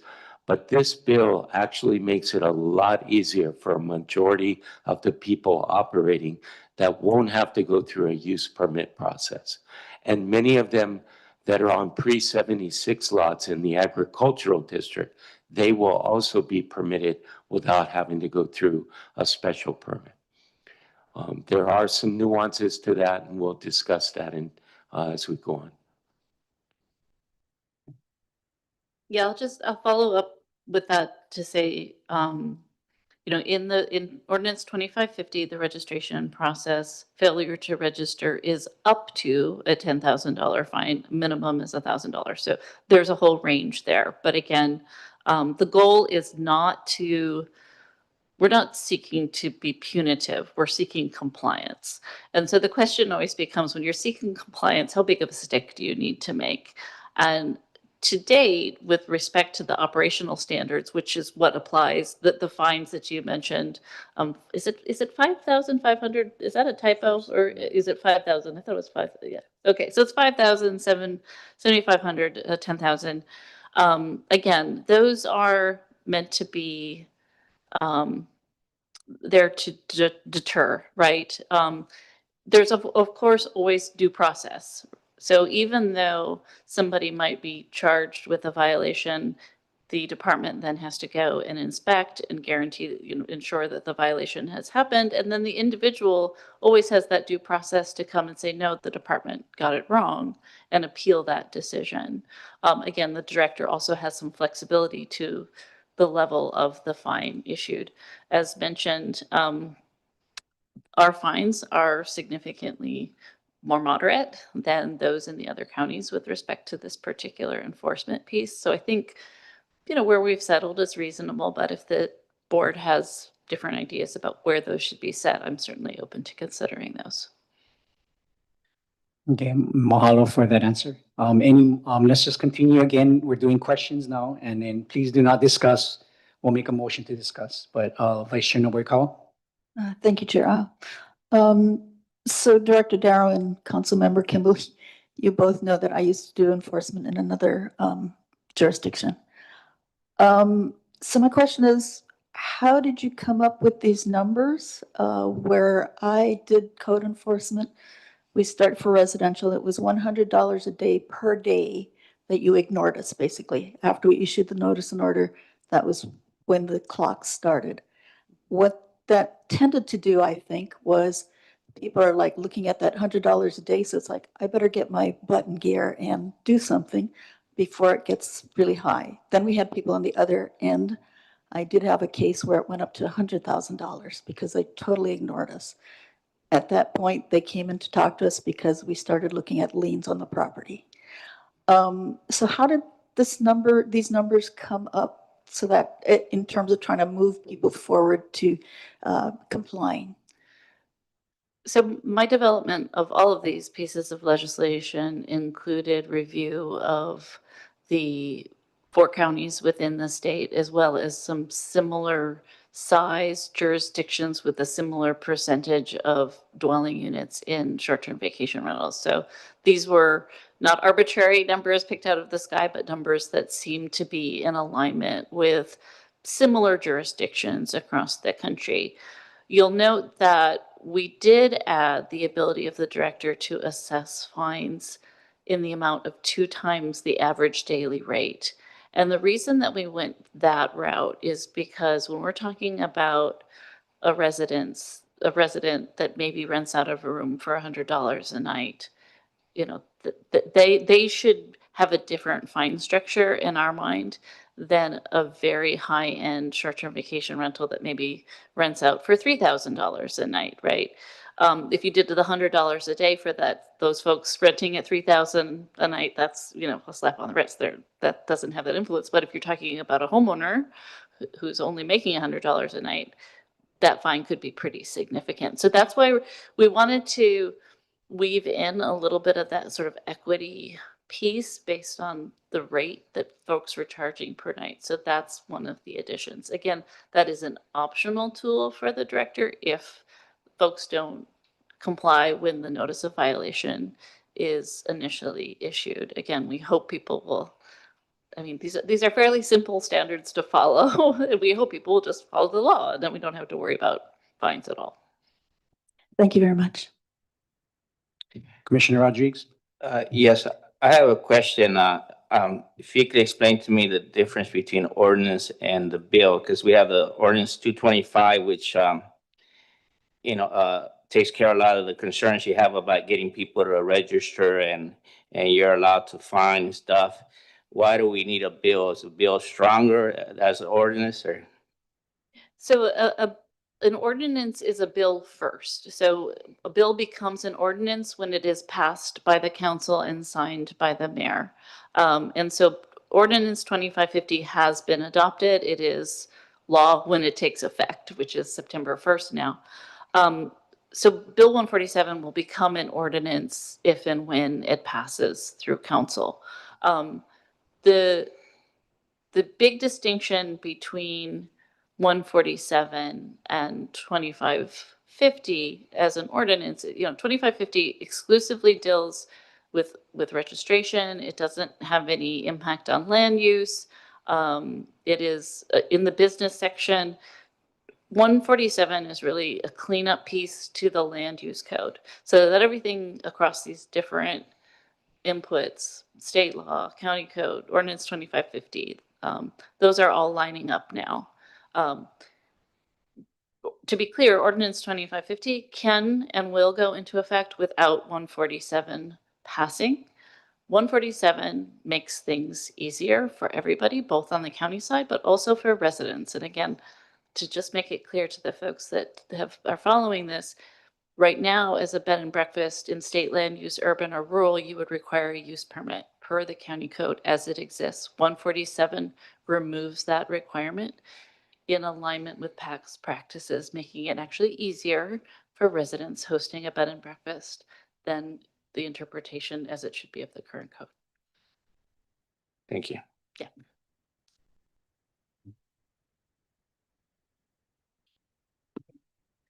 I have a question, a follow-up question to my question about the penalties and enforcement. What do you foresee? What is the pathway to tattletale on somebody? Like how are you going to find out that there is an illegal TVR? What's the pathway? Do you go into their bank account? Like, I mean, what is it, like somebody complaining? You go off of tax records? I know this is more far down the road because first we're going to deal with the people that are actually coming forward that want to do the right thing if this bill gets passed. But as we move forward, there's always going to be illegal things. That's just a human nature. People get away with what they can. So how is a county and the department going to maintain that? So the complaint enforcement side right now is complaint driven, and folks that have an issue with a short-term vacation rental or bed and breakfast would call in or write in to the department to make a complaint. One of the differences that will occur here once ordinance 2550 takes effect and we have everybody registered, the hosting platform sites will be required to list a TVR number on those listings. And so what we'll be able to do on the back end is review the reports from the hosting platforms that list all of the STVRs and bed and breakfasts operating in the county, and we will be able to match that up against what we have registered. And by doing that, we will be able to identify the folks that are not operating legally through the registration process. So that'll be a significant difference in terms of just the operational piece. As far as the operational standards, violations of quiet hours and those other items, that will remain to be a complaint-driven process of enforcement. So the other aspect to this registration process is the planning department has um, initiated a contract with a platform called Deckard. And Deckard is going to be the software system website that people are going to be able to go on and register. We're working on that right now. We are told that this next week we will get the test platform for the registration. Once we get that to where we feel comfortable on releasing at least a demonstration, I'm sure Councilmember Heather and myself will present some type of webinar to show how it works and how to be able to go to the website and register. Along with that platform is an enforcement aspect where they are continually monitoring all SDVR B&B activity on the island. And it very clearly sees what's being advertised, which ones are legal, which ones do not have a registration number or a permit. And so that's going to be pretty much a very simple process where we have the platform send out a courtesy letter stating, we observe that you are operating. Here is the information that we have. If you are, you need to register, and then give them the opportunity. And again, if they work with us, we'll work with them to be able to move forward. Okay, mahalo, Mr. Darrow. Why don't we just go ahead and take a 5-minute break? And then we'll carry on. We're still in the question period. So again, commissioners, we still have questions. And then after our questions, we'll move on to Ms. Kimbo's presentation. So let's take a quick break, 5 minutes. Thank you. Are you gonna discuss it all the?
I'd like to call back the Leeward Planning Commission back to order.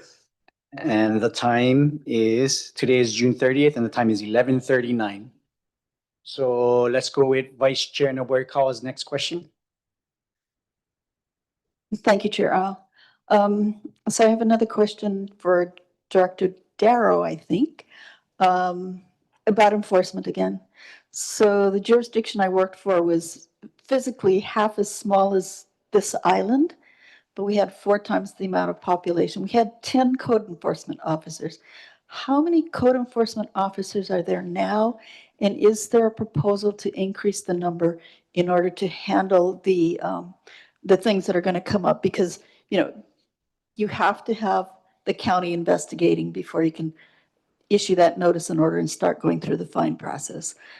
Are there going to be more staff that are going to come online for that?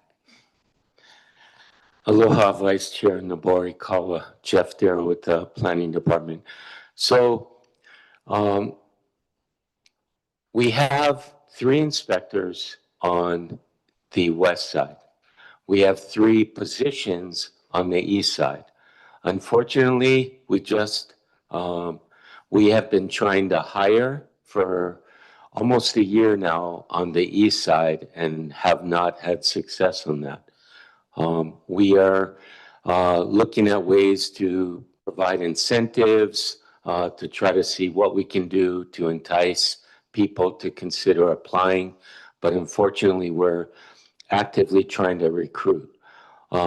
We've gone through this before. Sometimes we go through this drought of hiring, and we're hoping to get out of it shortly. In the meantime, we have staff that has to pick up when we have a significant enforcement issue going on. We have to have staff that do other things, kind of pick up the pieces and go out and see what's going on so that we can work on it. But once we get those filled, then we'll have 3 on the east side.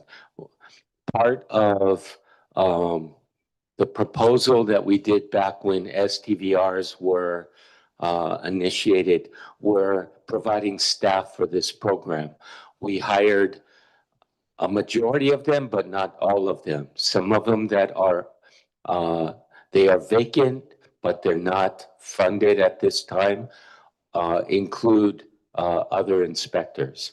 So once this thing starts to roll out and we start having those kind of issues come up, we're going to look at hiring additional.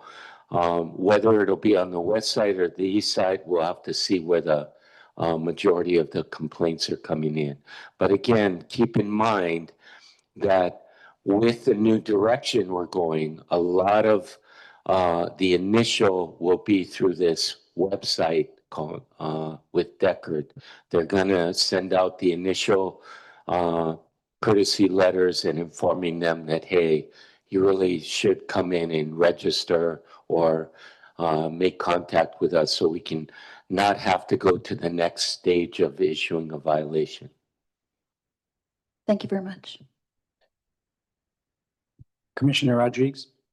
Yes, I have a question. We have an ordinance 2550, and that hasn't gotten into effect yet. And then we see Bill 147, and you say that's just you're trying to make it simpler for folks, and could we amend ordinance 2550, or it has to be amended through a bill? Yeah, so Ordinance 2550 specifically deals with Chapter 6 of the Hawaii County Code.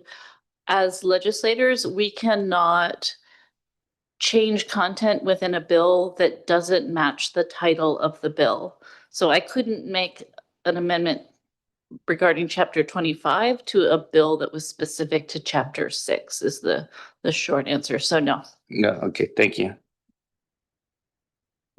I have another question. Where did you come up with the 3 hours timeline? It says be physically present at a TVR within 3 hours of receiving a request to do so from a guest, neighbor, or county agency. Because I think that's great. And if it is a hosted it should be less than 3 hours. It should be within 5 minutes when there's a request. But I'm glad that I see that. But what is the gist of that, or what is the reasoning for that? So that is actually in existing code with respect to short-term vacation rentals. They have to identify a reachable person. I think that so back when they did 108, I think the 3 hours was very clever because legally you couldn't say that the reachable person would have to be a Hawaii resident, but by requiring that they be physically present within 3 hours, you basically have to live in the state because you can't get a flight that'll get here in 3 hours yet. But that's already the existing bill, so it's just copied over Okay. the language. Okay, thank you. Do we have any further questions? I have one. Commissioner Ayers? Hi, this is for, I guess, Director Dow and for Councilperson Kimball. Currently, we heard from testimony that there were issues with getting in contact directly with the county for these issues. And I understand Bill 147 is trying to correct that. As it stands currently, if someone were trying to register or even complain, where does that department lie? Where should all of that go to currently? So first I'll respond and then I'll let Director Darrow respond. Again, we've kept information about bills related to TVRs, information about that available on a website that is not county funded, it's actually personally funded, called hawaiicountytar.com. And so people can follow the actions there. My office number, 961-8828. Anybody can call that at any time. And we do keep records of every call that has come into our office so that we are sure to respond to them. Interestingly, the office number for Planning Department is 961-8288. So just inverse two numbers, you get them or you get me. But I've taken every call with respect to these particular issues because I know how important it is to people, and I try to be as accessible as possible. So our website also provides information as to what's happening as far as the bills we're going through right now. Typically, we get quite a number of calls coming into our office, so it's not like they're not reaching us. We get a lot of calls. There is, when it comes to complaints, it's a little sensitive. We don't intake it normally like we do. We prefer that they submit it through email to planning@hawaiicounty.gov so that we can put it into the confidential files and the complainants remain confidential. So that's a little different as far as complaints go, but I don't see any lack of calls or complaints coming in. Thank you. Commissioner Rodriguez, question? Yeah, just my last question here is, you had one of the things there is that you have to be there within 3 hours. What if you're out of town? Are you going to fine them 10,000 or, is that, could we still change things on the bill that, or that's law? No, this is your opportunity to make recommendations to the council on how the bill should be amended. And I will note that the response times with respect to the reachable person was an issue that came up in the Windward Planning Commission. They wanted to explore that a little further. I would hope that the board would provide recommendations with regard to all of the Planning Department's amendments. I have some comments about one of them. There are other things in this bill, like the fine schedule, with respect to the testimony made with the RM district, that I would hope that this body would provide some guidance in terms of what your position is to the council so that we can only amend it. You can suggest amendments, but only the council can amend it at this stage. But we do appreciate and we take very seriously the recommendations of the Planning Commission. So we would like to hear from you. So at this time, why don't we just pause our questions and why don't we just let Ms. Kimball go ahead and do her presentation, and I'm sure we're going to have more questions. So why don't we just go through that? And she mentioned that she's going to address the planning director's comments. So please go ahead, Ms. Kimball. Thank you, Chair. All right, I'm going to go through this a little bit faster because we have already covered some of the items. If you could put me on the first slide here. All right, so again, the main purpose of Bill 147 is to align the zoning code, Chapter 25, with various other legal instruments. So complying, first of all, with state law and how the state law defines transient vacation rentals, and with respect to the use of farm dwellings on agricultural land. Alignment with Ordinance 2550, the registration process that was passed via council. Departmental practice, as I mentioned, there already exists within our code this bed and breakfast concept, which is a hosted rental that is rented for less than 30 days. However, it has been the practice of the department to not treat hosted rentals under that umbrella. And then finally, we didn't talk about this yet, but the real property tax code. So operating a short-term vacation rental or a bed and breakfast does have an impact on property taxes. And the real property tax department looks at the time frame a little bit differently than the zoning code does right now. So that's the main objective, is alignment of all these different components. So different from Bill 121, for those of you that recall that, we're really creating this that's two systems, okay? You have a hosted rental defined as a bed and breakfast. It is incidental and subordinate to the principal home of a host. Now, again, that can be somebody that is hired to live there and operate the bed and breakfast, or somebody who uses it as it's their primary residence. Okay, so that's why you'll see the term principal home. That is different from the primary residence, where you are the homeowner and you live there. That again, we talked about the reachable person. One of the things that confuses people about bed and breakfast is about they are not required to feed breakfast if they are a bed and breakfast. It's just that they may provide breakfast. Alternatively, a TVR that is unhosted is a short-term vacation rental under the proposed code and the existing code. We'll get to the discussion about multifamily dwelling units. The one thing that I wanted to spend a little time on that has been brought up that is challenging is this idea of what has to happen on state land use ag. So state land use ag is guided by HRS 205, particularly with respect to farm dwellings, section 4.5. And so when we look at the Rose Hill decision, which was a court case that determined if the county of Hawaii specifically was correct in denying special use permits, non-conforming use permits to lots created after 1976. I know that's a lot. Why 1976? Well, that's when this law in the state law became the land use law, and that definition of a farm dwelling applied. So pursuant to this Rose Hill, this court case that was adjudicated by the Supreme Court of the state, we have to take into account this definition of a farm dwelling. As it is written now, has the act taken effect? I think it has, but okay. At the time that Bill 147 was written, the farm dwellings, the terminology used in the HRS means a single family dwelling located on an accessory to a farm, including clusters of single family farm dwellings permitted within agricultural parks developed by the state, or where agricultural activity provides income to the family occupying the dwelling. And so that definition is what the Rose Hill decision hinged on.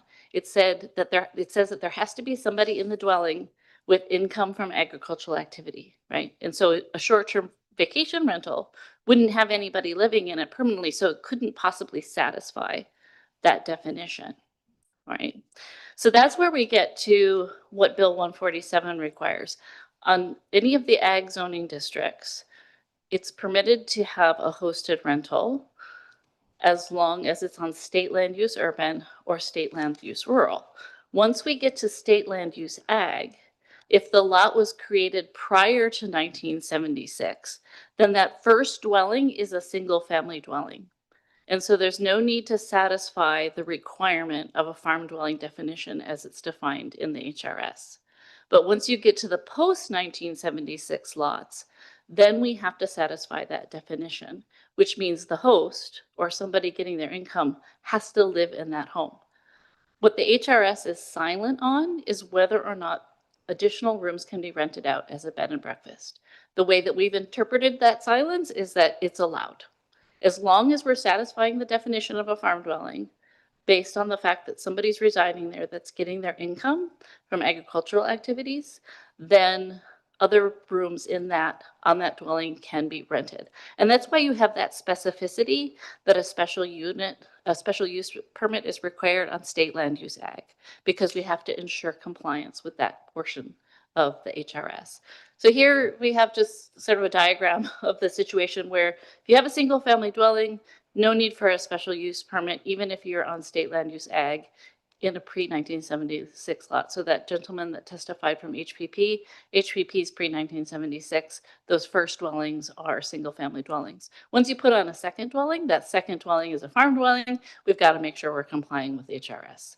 Post-1976, a little different scenario.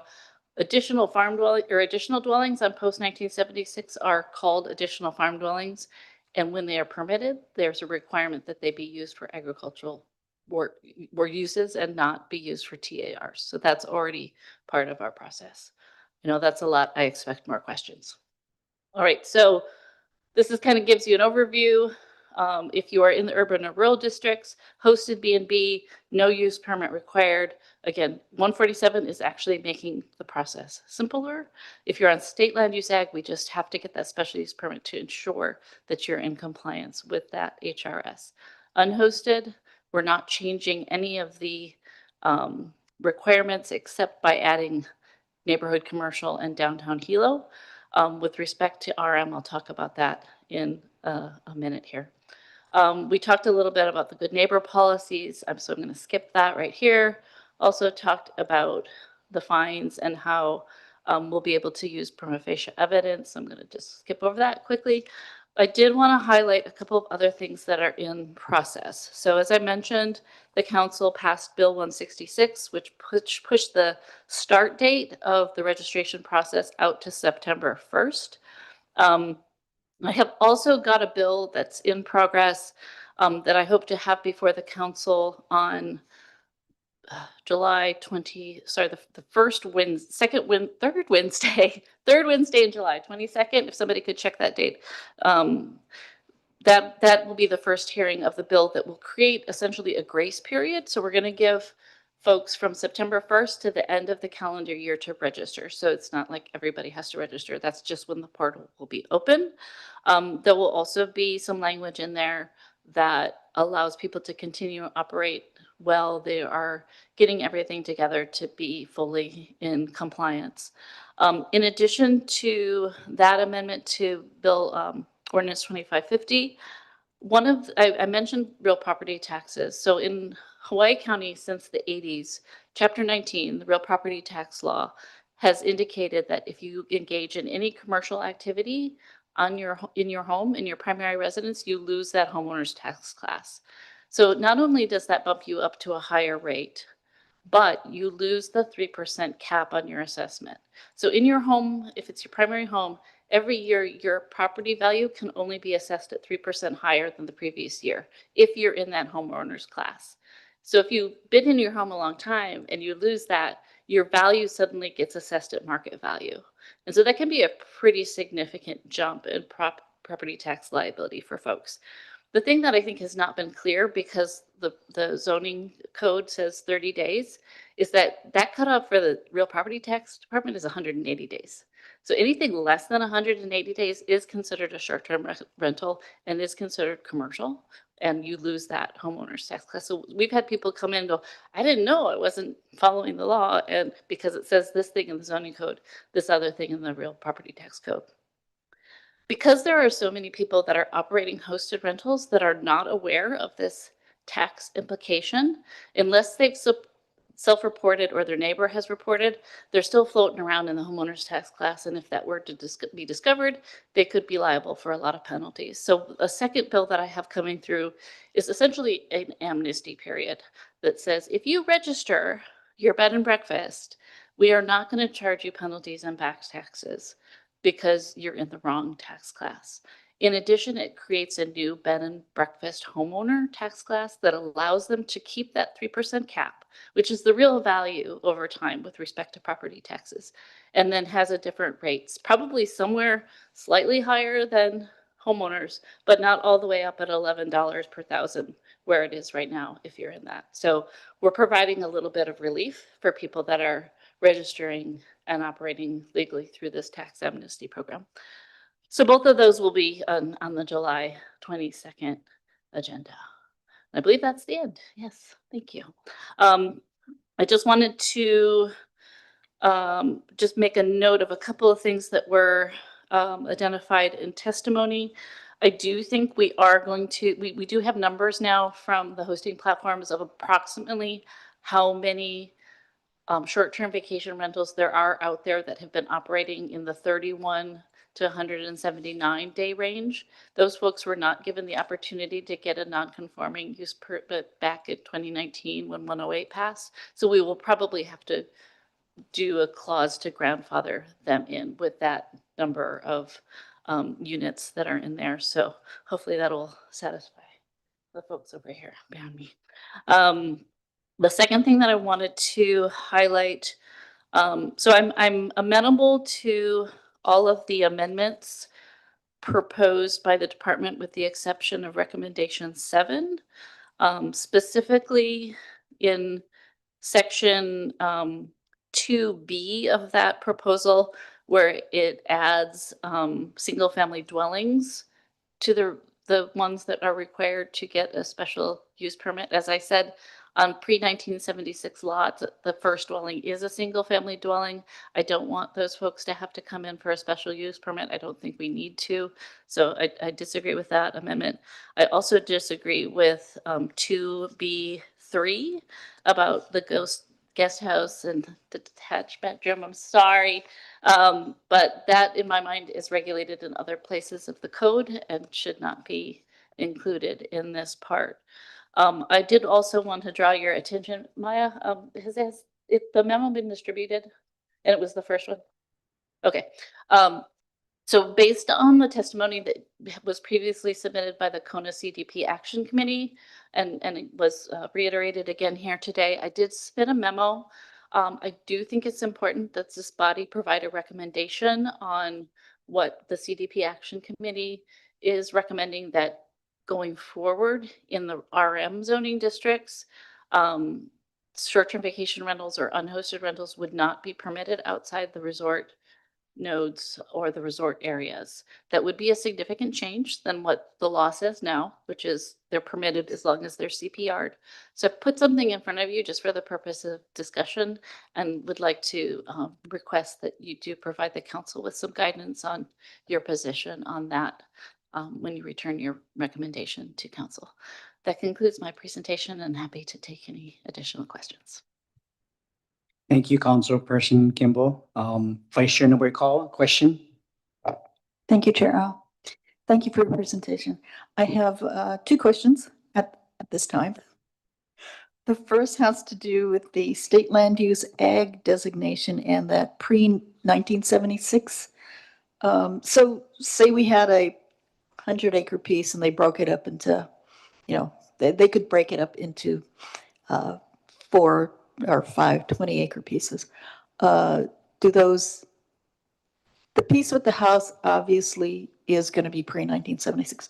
Those 4 other pieces, would they still qualify for the pre-1976, or would they not qualify since they're different lots or new lots? Thank you for that question, Vice Chair Nobuokawa. So whenever somebody comes in and subdivides, that creates all new lots, and that creates new creation dates. So all of those lots that are subsequently created will be post-76. There will be no more pre-76 lots as part of that. Thank you. Then my second question has to do with recommendation number 7, I believe it was. Oh, wait, maybe it's 8. number 8. Oh, and this would be your letter, Chairperson, or I'm getting really confused with these. It's my low blood sugar. Your letter that you sent in talking about the CDP, the Kona CDP Action Committee and their request. So they talked about both the RM zoning and the CN zoning. Your letter only talked about the RM zoning. Could you explain to me the difference or why there was that, the CN wasn't included in that? Yeah, I was simply operating off of an older piece of testimony that was provided at a different stage to the council that specifically talked about RM. It would be simpler to take out CN because that is a new zoning district that we would be permitting STVRs. So there wouldn't be a requirement to grandfather anybody in as there would be with the RM zoning district. So if you were to take the amendment that's in the memo before you and just cross out CN, that's all we would need to do to make that change. Thank you very much. Commissioner Rodriguez, question? Yes, I have a question about the companion bills. Couldn't they be put into this bill? That way we don't have a lot more bills and, you know, we get more confused. So I tried that. I did introduce Bill 121, which had a lot of these pieces all in one bill, and it just became this behemoth that nobody could get their heads around. And I think I learned my lesson that it's easier to parse these out into subject areas and do them individually. The bill with the grace period is a further amendment to the ordinance 2550. So it's chapter 6, doesn't have to come before the planning commission. It's easier. The property tax one is an amendment to chapter 19. Again, chapter 19 doesn't need to be reviewed by you folks. So I think historically speaking, it's better, even though there are more bills, it's actually better for transparency and the public's understanding to introduce them as more succinct, concise subject matter pieces than one broad omnibus bill. Okay, thank you. Chair. Go ahead, Mr. Darrow. Thank you. I just wanted to take a minute to respond to Councilmember Kimball's suggested changes to the planning director's recommendation. I agree with most all of the requested changes. In the RM zoning, I understand and I agree with that, as well as the CN zoning, as far as taking that out as a permitted use. Keep in mind, and I'm sure it was mentioned, there are a number that have already been approved. So they're going to be able to continue. Moving forward, though, in the bill, it allows for RM to be able to operate in the zones that are general plan resort areas, and that's a lot of Kailua Kona.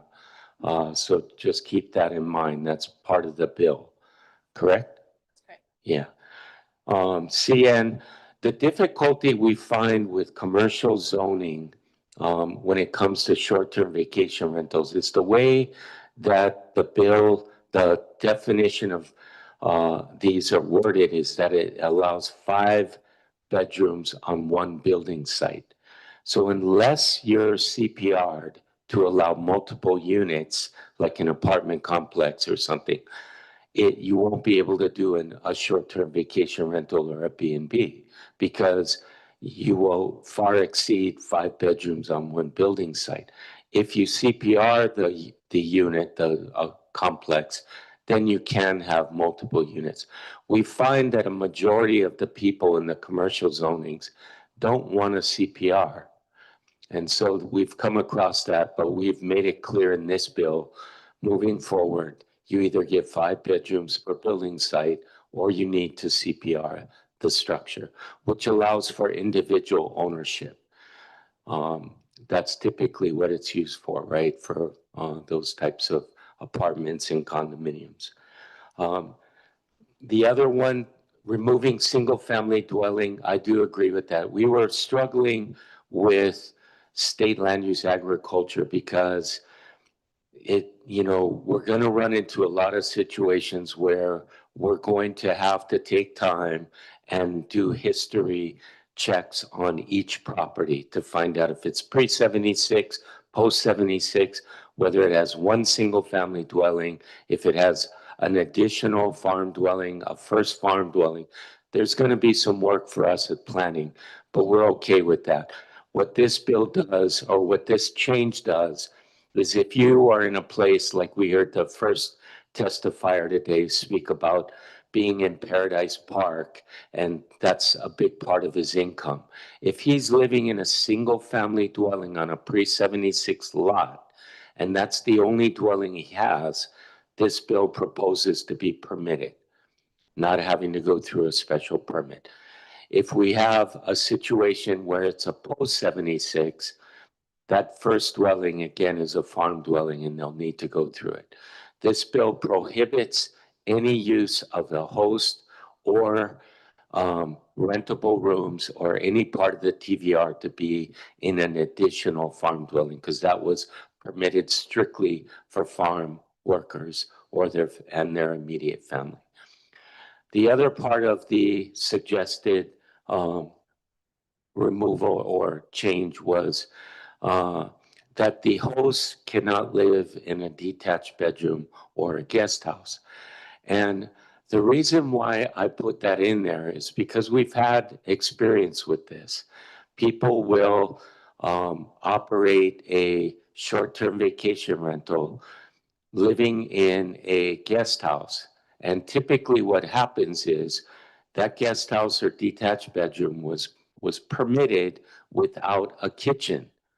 But when they end up moving into that and operating and renting out the rest of the house where that kitchen is, then the host cannot access that. I mean, it would be very uncomfortable for him to access it because you're renting out the house to people that are staying there. So the only other option that they have is they put in typically an illegal kitchen, right? So that's the issue that I have, but Councilmember Kimball seems adamant about that. We will just have to deal with it on a case-by-case basis and try to work with people to help them get through that. But anyway, what was the other one? There was one more, or that was it? That was it? We covered our, yeah. Yeah. Thank you. Can I do a rebuttal? Yes, yes, please go ahead, Ms. Kimball. Fighting, we promise. So, and just with respect to that item, with respect to the detached bedrooms and guest house, it is already illegal per other parts of the code to have a kitchen in there. I don't think that this part of the code relating to short-term vacation rentals needs to reiterate that enforcement piece that they need to cover. Additionally, somebody could live in the guest house and eat out from Taco Bell every night, right? And they would not be then violating that piece of the code that says you can't put a kitchen in a guest house. And so that's why I just don't think it belongs here, because it's already in the code elsewhere that is a provision, and then that's on the department to enforce. Sorry. No problem. Commissioner Rodriguez, question? Yes, some of the testifiers, say their vacation rentals up and going right now, and they're registered, they're following the rules, but maybe part of their house is not permitted. Are they going to have given a chance to fix that? Because right now the economy's hard on all of us, and that's my concern. I'll be brief, and then I'll let the director speak to both what his intentions are and past practices of the department. One of the pieces of language that we're going to add to the further amendment of Ordinance 2550 is we're going to add language in there that provides the director some discretion in terms of the enforcement piece in order to allow people to come into compliance. And so we decided to rather than codify it, it'll be in the uncodified language of the bill, but we wanted to provide the space and the assurances to our residents that, as has been past practice of the department, they will take time to work with people to get into compliance. Thank you. Thanks, Heather. Aloha, Commissioner Rodriguez. So this is, a big concern for a lot of people, right?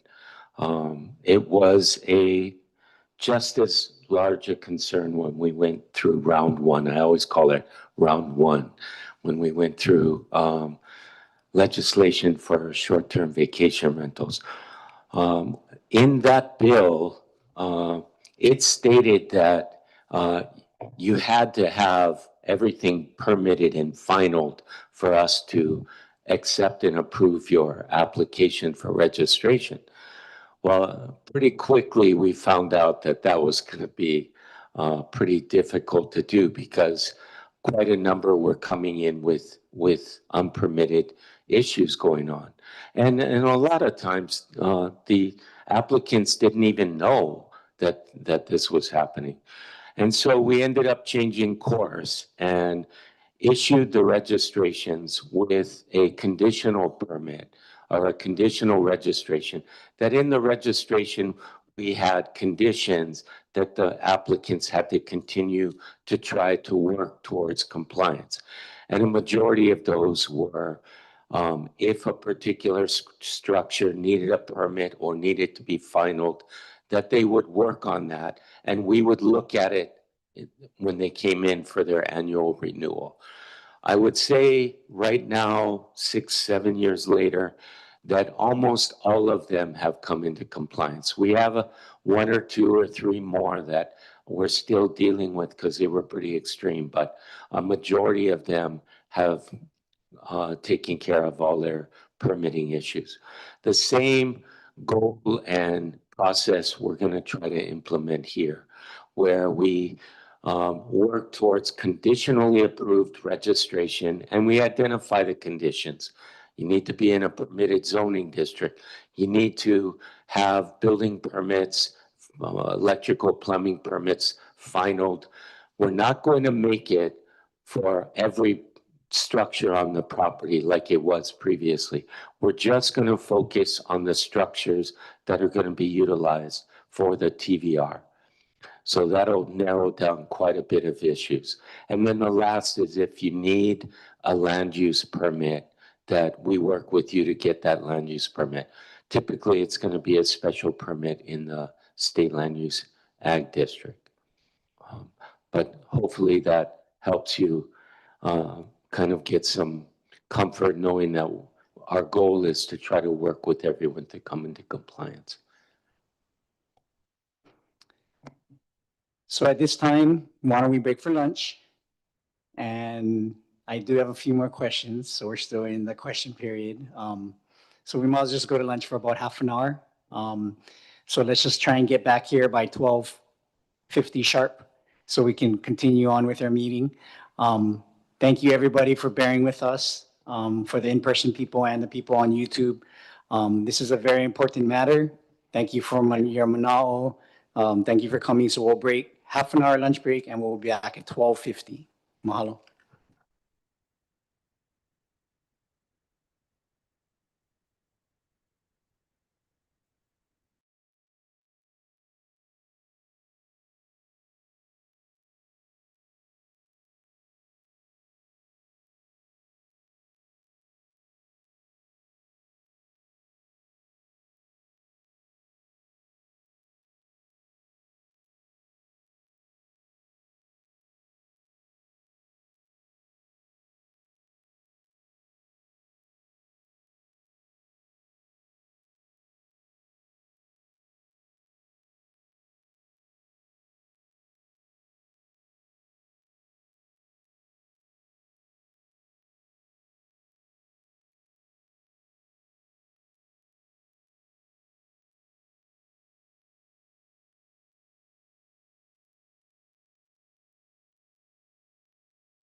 Hi, Jessica, we're ready to come back now.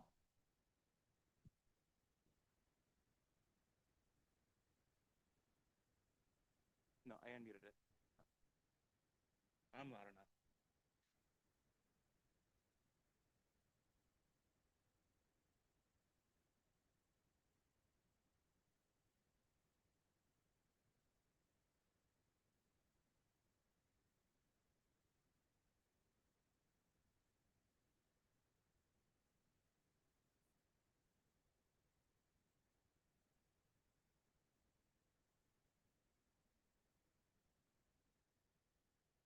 Mahalo, everybody. We're bringing the June 30th Leeward Planning Commission back to order, and the time is 12:51.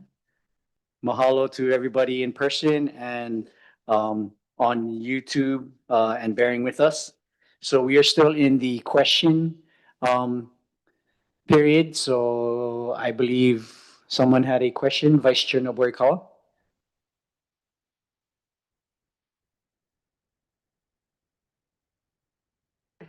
Okay, Commissioner Ayers, you had a question? Okay, so looking at Bill 147 and knowing that these things take time to go into effect, what does your estimate look like for, just so the public and people that it's gonna affect know, hey, this is when it's gonna go live? So a lot of that depends on you folks, right? Ideally, decision-making would be done today and we wouldn't have to have a second special hearing, wink, wink, and hint. That we can get this moving. It would take, if you were to get it through today, depending on how long it took for the department to get us back your recommendation, I would say mid to the end of Q3, we could be ready with this passing through council. In terms of the implementation, again, this is the department actually doing less, not more, with respect to the use permits because of the removal of that requirement in state land use, urban and rural. So I know that the department has been working on a standardized application process for those folks that do need to do a special use permit in state land use ag, and then a standardized process for you folks, because they're going to come here and to just kind of have a sheet to check them off so that we can process them fairly quickly. Again, the good news is that the registration process is independent of this bill, and so up or down, that still goes through, starts September 1st, and will not be impacted by this process. Nice pen. Thank you. So September 1st is when registration begins, right? So I don't think we're thinking of changing. We're going to launch on September 1st. So that'll provide the opportunity for people to come in and register. If this bill is not adopted by then, or if it for some reason doesn't get adopted, then we are operating on current code, which is basically special permit in the ag district, use permit in the residential for B&Bs, right? SDVRs will continue operating in their permitted zonings without the additional zonings. So you can see how much of an impact this can have if it doesn't get adopted. It's going to make it a little bit more difficult for people to have to go through a permitting process in areas that we are allowing it to become permitted in those zonings. But September 1st is when we're looking at launching registration. Thank you. Any other questions from commissioners? If not, I'm ready to entertain a motion. Oh, sorry. Yes, we do have testimony. I always forget about that. So Ms. Jackson, do we have any in-person testifiers? We do not at this time. Okay, Ms. Andrews, do we have any Zoom testifiers? No, we do not, Chair. Okay, So with no testifiers in person or in Zoom, and we have no questions for Council Member Kimball or staff or the director, I'm ready to entertain a motion so we can discuss. Vice Chair Naboikawa? Thank you, Chair O. I move that this matter be continued for final deliberation at the July 16th, 2026 meeting to allow the commissioners more time to consider additional recommendations and amendments to Bill 147. Second. Motion was made to defer to the July 18th meeting and seconded by Commissioner Ayers. Motion was made by Vice Chair Naboikawa, seconded by Commissioner Ayers. Any discussion? Vice Chair Naboikawa? So there's been a lot of information presented to us here. And before we got into this room, there was a bunch of stuff that was given to us. I mean, there were over 50, I believe it was over 50 different pieces of testimony that was submitted by the public. And then we had more people here. And I think they raised some good issues. We got some good answers here. But personally, I think I need more time to really look at those different answers that came up, different, as people talked about it, and as Director Darrow, Councilmember Kimball answered our questions, it's like raised more questions in my mind. I need more time, I think, to think this through, figure out what types of amendments I'm willing to support, what types of other amendments I'm willing, or that I would like to present to this body before we have a vote on this. Thank you, Vice Chair, for your manal. Thank you for the motion. I'm personally either way. I would like to see it move forward, but I also would like more time to process. I do like that Director Darrow is agreeable to make councilperson's amendments, or I'm glad that they're both agreeable on the amendments. And commissioners, we can go ahead and discuss too. We can discuss things, and I'll just start it off. I like that it's going to be more streamlined as far as the special permits, because we've been seeing a lot of bed and breakfasts in the past for many, many years. And I think bed and breakfast special permits is cumbersome.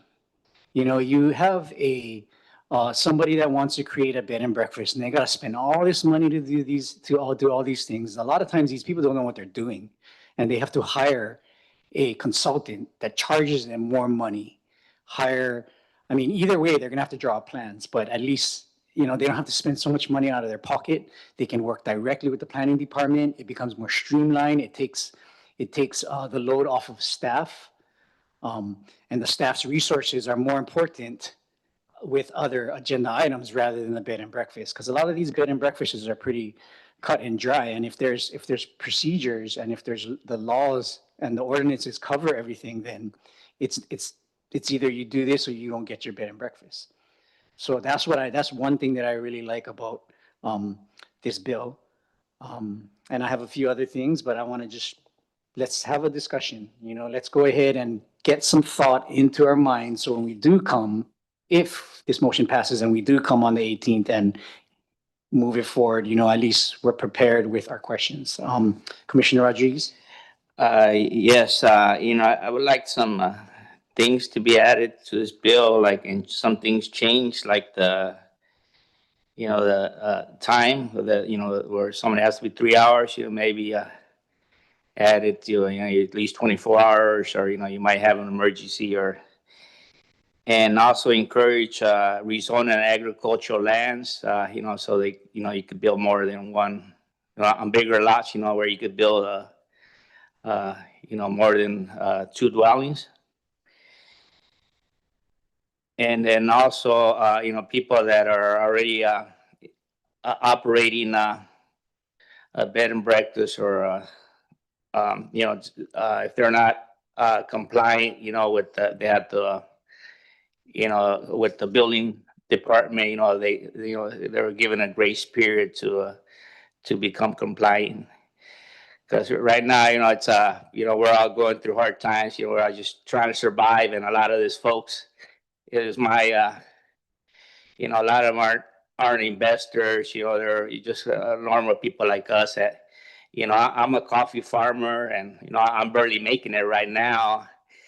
And that went through my head is to maybe I do a bed and breakfast to help pay for my farming, because right now we're not, we got hit with the Kona lows and the earthquake. So a lot of these folks are in the same boat as I am. So we don't want to, we're here to help our community, not hurt them. Thank you. Thank you, Commissioner. Commissioner Ayers. I'll go. So first, thank you guys. I do like this bill, but I would say it is it's meaty and it's not. I understand what you're saying, that it is a lot. If you read through and you kind of go step by step, it is a lot of housekeeping. It is a lot of things that were in other bills prior that redefine and kind of further, I would say, put out in detail what things are.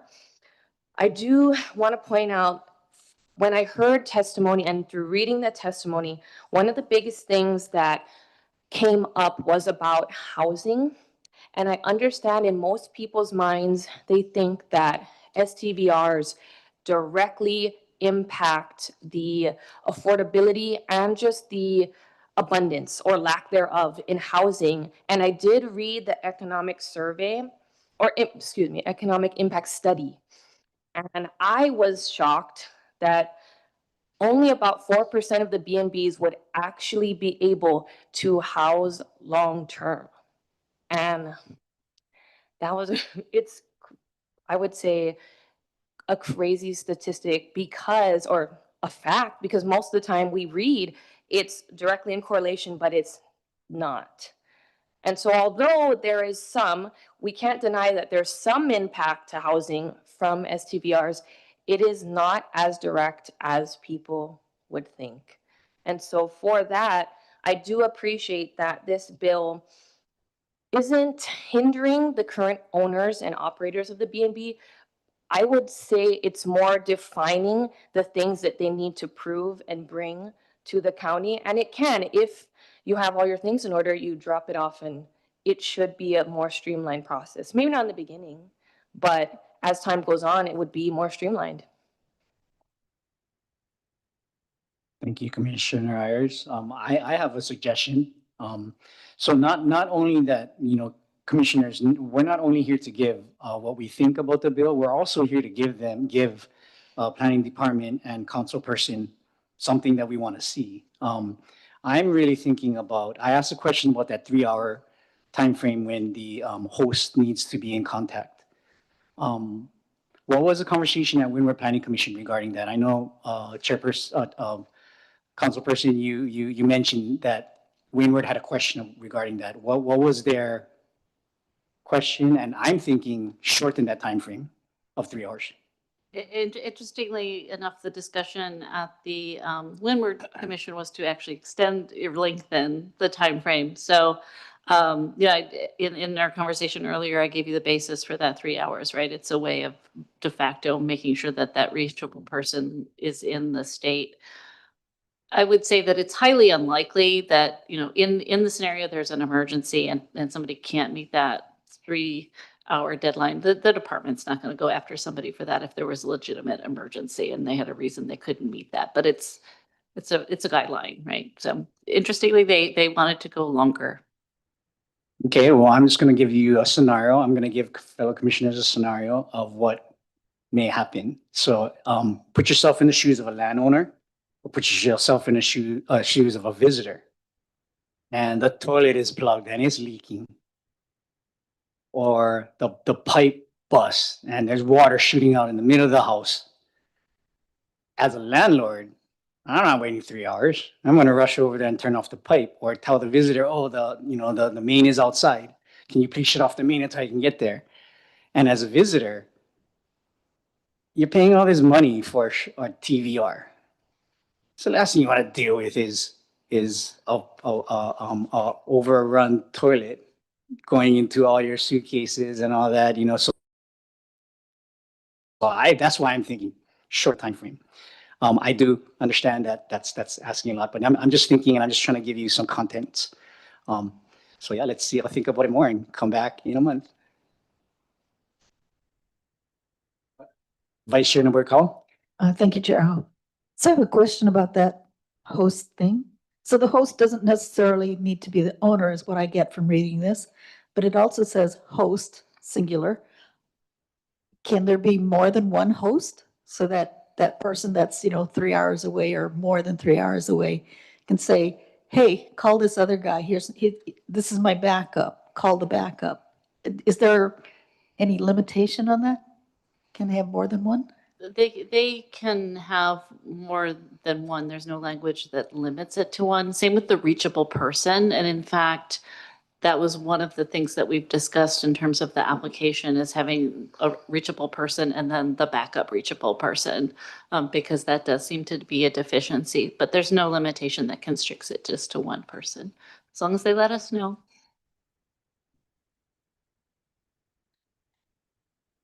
Commissioner Rodriguez. Yes, what I really liked about the Holden survey, where they, vacation rentals, they says that it keeps the money here, versus the hotel, where it goes to other parts of the world. And that's what I, like about the vacation rentals. And I think, we need to focus, because I've been through various meetings, town hall meetings with, different mayors. And, we had a lot of people complain about affordable housing. And they say, well, if I get a job, if I work, make this more money, and then I'm going to lose my house, my affordable house. And so I think we need to take a look at, and see how we could change that, where people, encourage people to own their own house and, instead of, punish them if they're going to, work.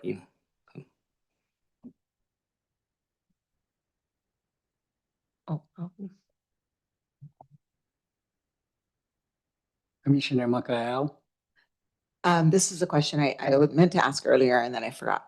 So as far as the number of properties that are ag in ag or ag in rural and urban, do you have like an idea of how many would be affected by that? Or the percentage, even like a ballpark percentage of it?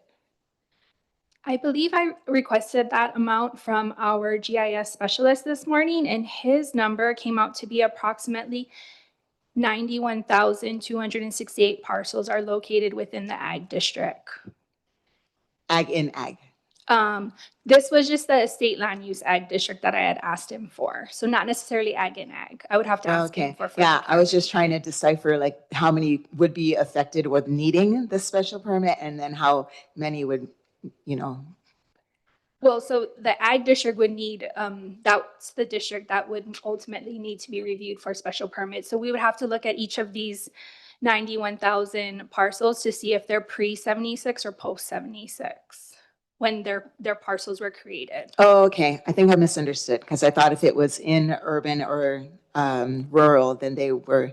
In the state land use, urban or rural, it would be a permitted use based on what the bill is proposing right now. Got it. Okay. However, in the state land use ag district, that's what we would need to. That would be the non-conforming. It would ultimately be the special permit. A special permit. And the non-conformings were already distributed through STVRs. Okay. For the 31 days and below, and then possibly if there's a amendment for the 31 to 179, that would be a new non-conforming use. Okay. I got it. Thank you.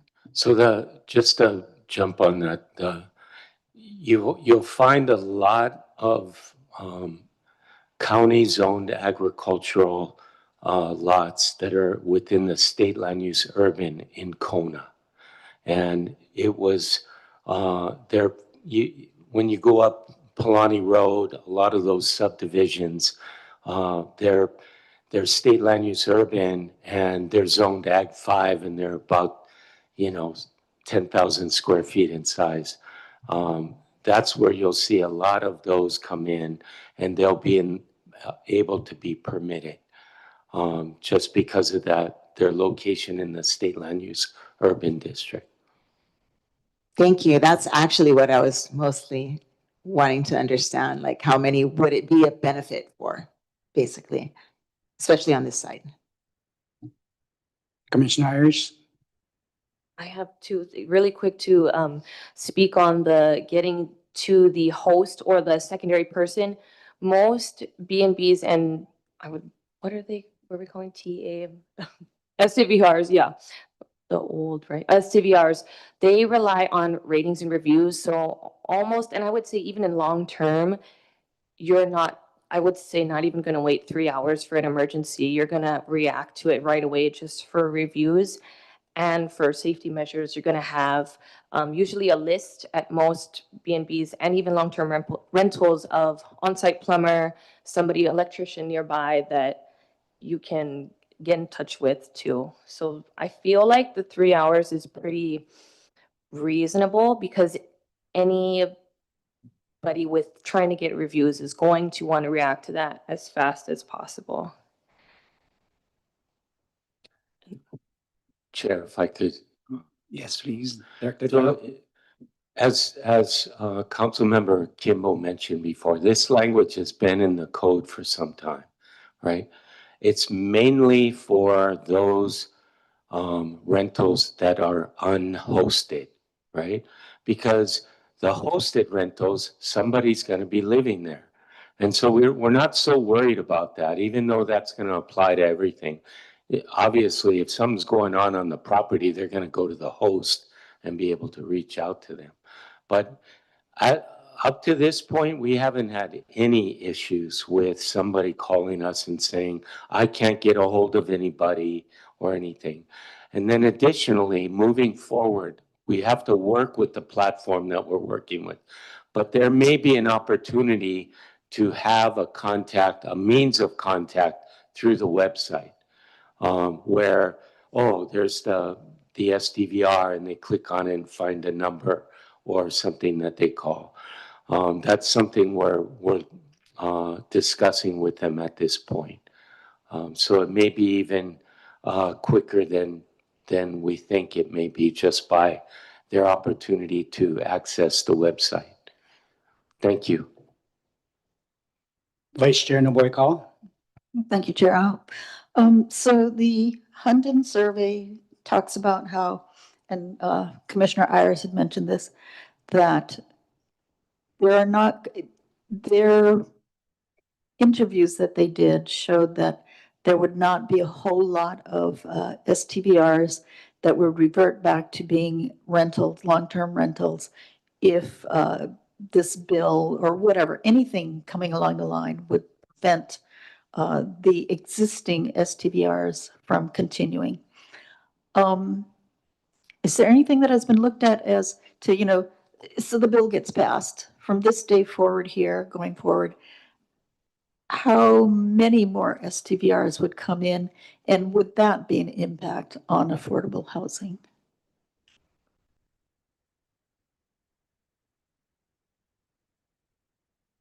So first to talk about this study and that particular percentage, which is relatively small, of folks that said, if I couldn't do an STVR, I'd do a long-term rental. So, that is the results of an interview and should be taken from that perspective. I do think it's worth pointing to the back of the study. There's some references to some scientific analyses that were done in Barcelona, London, other areas where we see that it's not, again, that these units that would have been long-term rentals are being converted. It's the overall inflationary pressure on prices for housing. I think one only needs to look at Kauai as an example, as the highest, the county in the state with the highest percentage of vacation rentals, and look at the prices of rentals and properties over there compared to ours. So I want to say, and this information is all available on DBETS, the Department of Economic Development and Tourism. They have several studies that they've done with respect to transient vacation rentals. I want to say 17% overall, which is similar to Kona specifically for Kauai, versus 3 to 4% on this island overall, average overall. And like I said, it's very different east side, west side on this island. So I think you can kind of look to those numbers in the DBET studies to kind of infer what it would look like if there wasn't any sort of cap or control. Okay, so what I'm understanding you saying is that people didn't go ahead into the direction of STVRs, except they were pushed economically by their circumstances to need another income to allow them to live where they're living, rather than saying, oh, look, here's an opportunity to make more money. Let's go get the more money. It's like, we need something to help us out. Yeah, I want to really distinguish with respect to your question between bed and breakfast, where it's somebody's home, right, and they are offering rooms to supplement their income and make ends meet. Like, we totally get that that's important for people, and I do think the hosted experience is very different from the unhosted experience.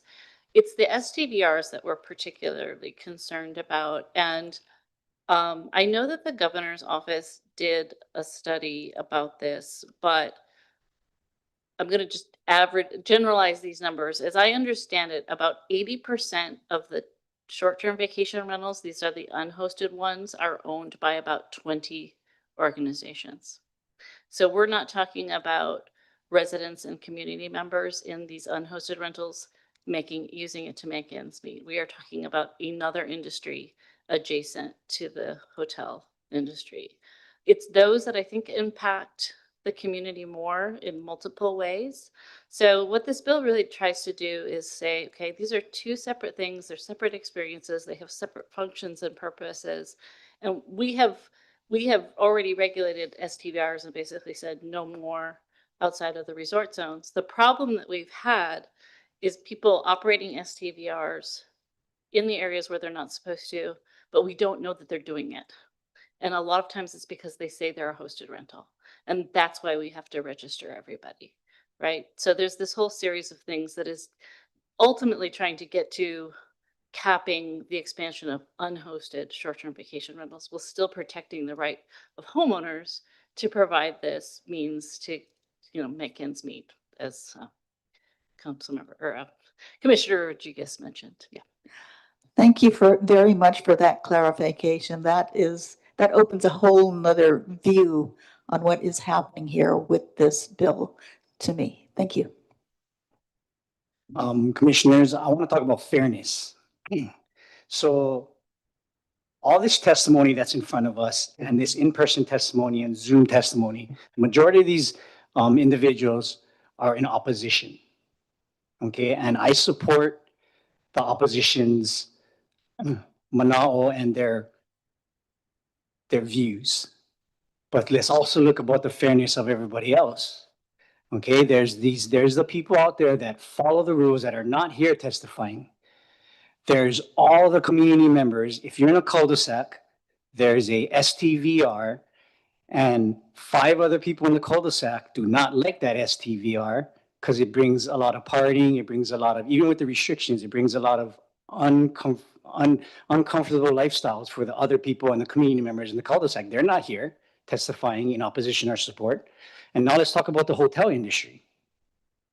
These hotels actually employ many of the community, all of the community members that live here. If it wasn't for these hotels, that particular husband and wife can't even have an STVR that they're trying to manage. So they work at the hotel industry, they work in hospitality, and they're in opposition of this bill. So let's just think about the fairness in all of this.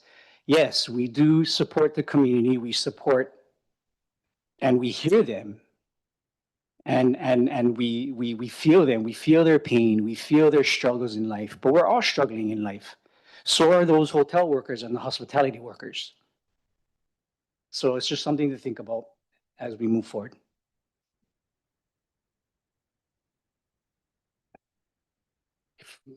Chair. Director Darrow? Thank you. So I agree There's been a lot of testimony, and a lot of it is in opposition. Some of it is in opposition because they're farmers and they feel like this bill will take away from that opportunity for this additional income. What we're proposing will actually help them to become legitimate and permitted to allow this. The other opposition that we see is it's too restrictive. You know, we don't want restrictions on our hosted rentals. We're doing just fine without it. And as mentioned, you know, we need to regulate these based on what's going on around the island.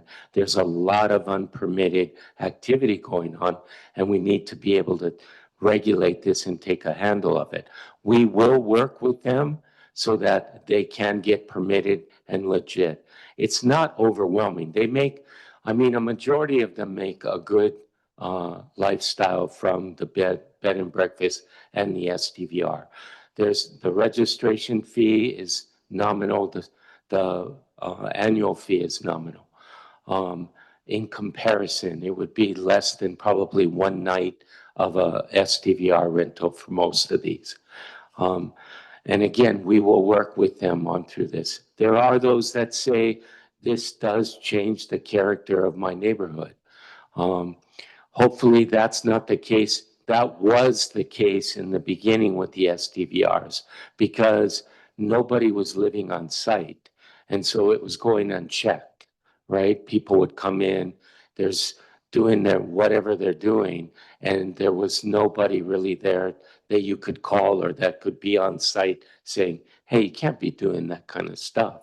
You know, with hosted rentals, which is the main focus of this bill, that's going to be essential. It's that on-site host that regulates, make sure everything is in compliance with the good neighbor standards. Anyway, just thank you. Corporation Counsel has a question. My question is, we heard some testimony from people regarding, permit issues, things that would be probably could be fairly expensive to rectify.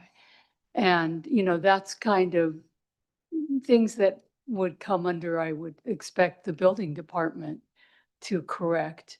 And maybe something that planning doesn't have as much control over. And I didn't really hear anybody asking about that or how the resolution of that would fit into this this bill. So I think it would be helpful for the commissioners if you can comment on that. Thank you. Sure. I did address this previously, but like I said, this is round two. Round one, that was probably one of the most difficult areas for us to deal with, was the amount of unpermitted structures that we were dealing with. And it was overwhelming because we weren't just dealing with the structure being rented. We actually looked at everything on site. So if you had an illegal structure on the property, you either had to, get that permitted or take care of it. In this case, we're not doing that. We're not going to focus on everything that's not a part of this use. We're just focusing on that. When it comes to health and safety, we all know we have to live in a permitted type structure, especially if we're going to be using it for vacation rentals or for rentals in general. You want to make sure it's safe. You want to make sure it's up to code. We will work with them and it does take time. As long as they show us they're working actively on it, we work with them. Once things kind of get stale, we kind of say, hey, you got to get moving here or else we're not going to renew your renewal. You got to show us activity that you're working on it. So again, we work together to resolve it. There are extreme cases, not as many as that we thought there'd be. Most of them just need a final permit, final inspection. They didn't know it was never final. But there are those that built a structure without any permits, and they may have to do some upgrades. You know, it may cost a little money, but they will be able to operate, have time to be able to fix it during this process. Thank you. Thank you for that clarification. Commissioner Rodriguez, question? Yes, Or to comment? Commissioner, Bill, Darrell.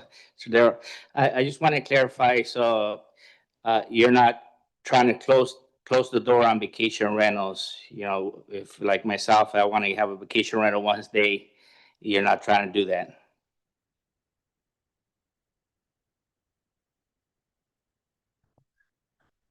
Yeah, this would, if you want to register on September 1st, by all means, we'll work with you.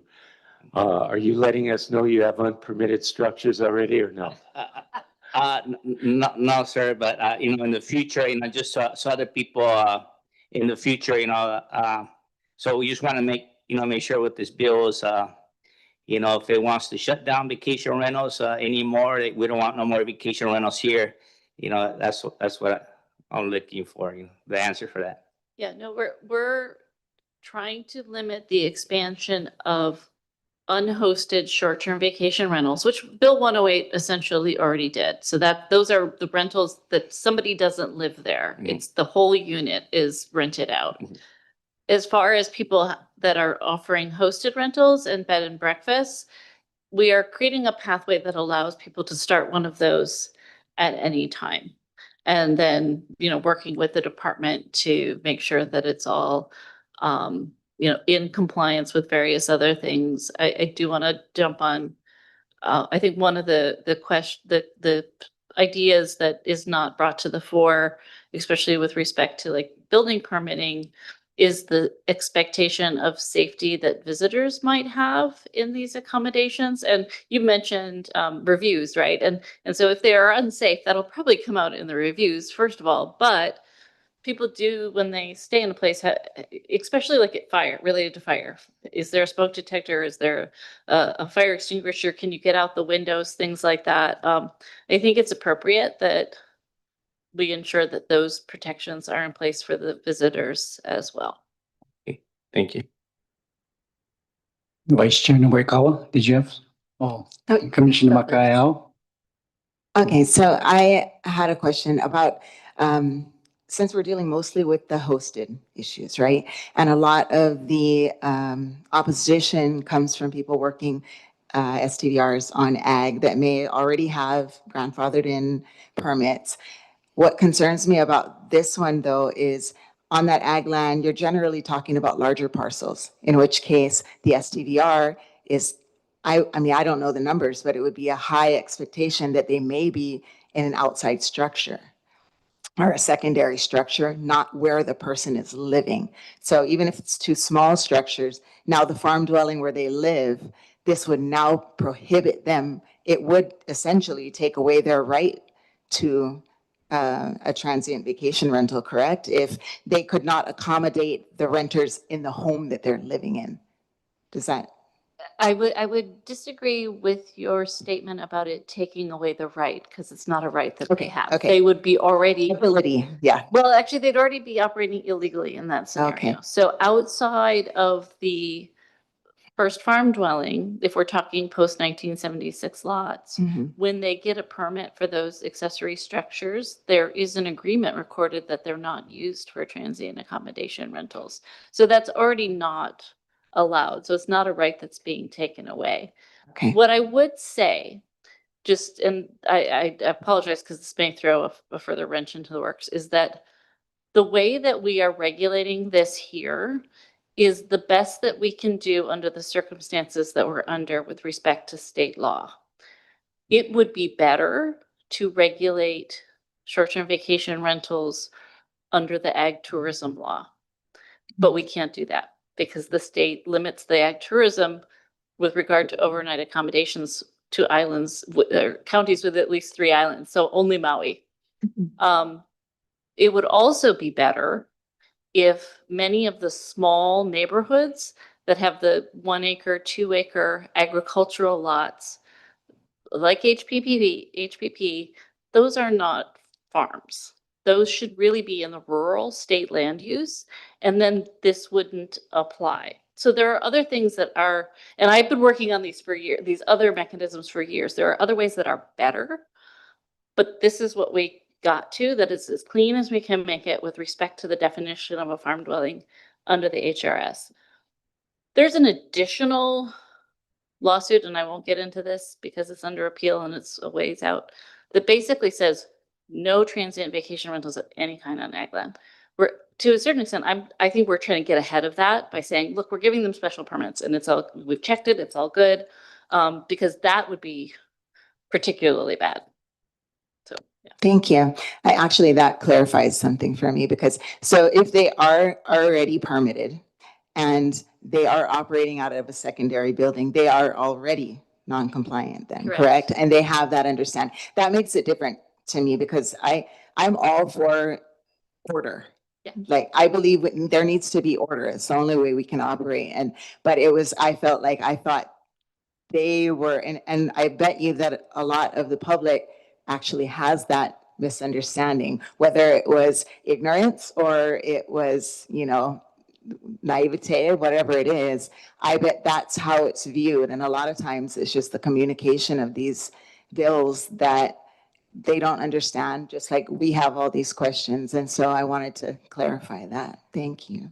I think what I have noted in particular is that folks purchase properties with 2 dwellings, not understanding that that second dwelling was permitted under this additional farm dwelling and that it has these restrictions. I mean, they are tied to the deed and their title company should let them know, but people are not always paying attention. And if it doesn't look like a farm, why would you think that there are any constraints related to farming?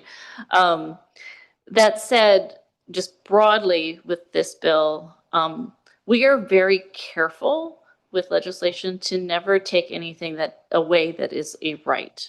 The federal constitution protects property rights, and unless we offer fair compensation, we can't take away those rights. So there's nothing in Bill 147 that takes away rights already granted.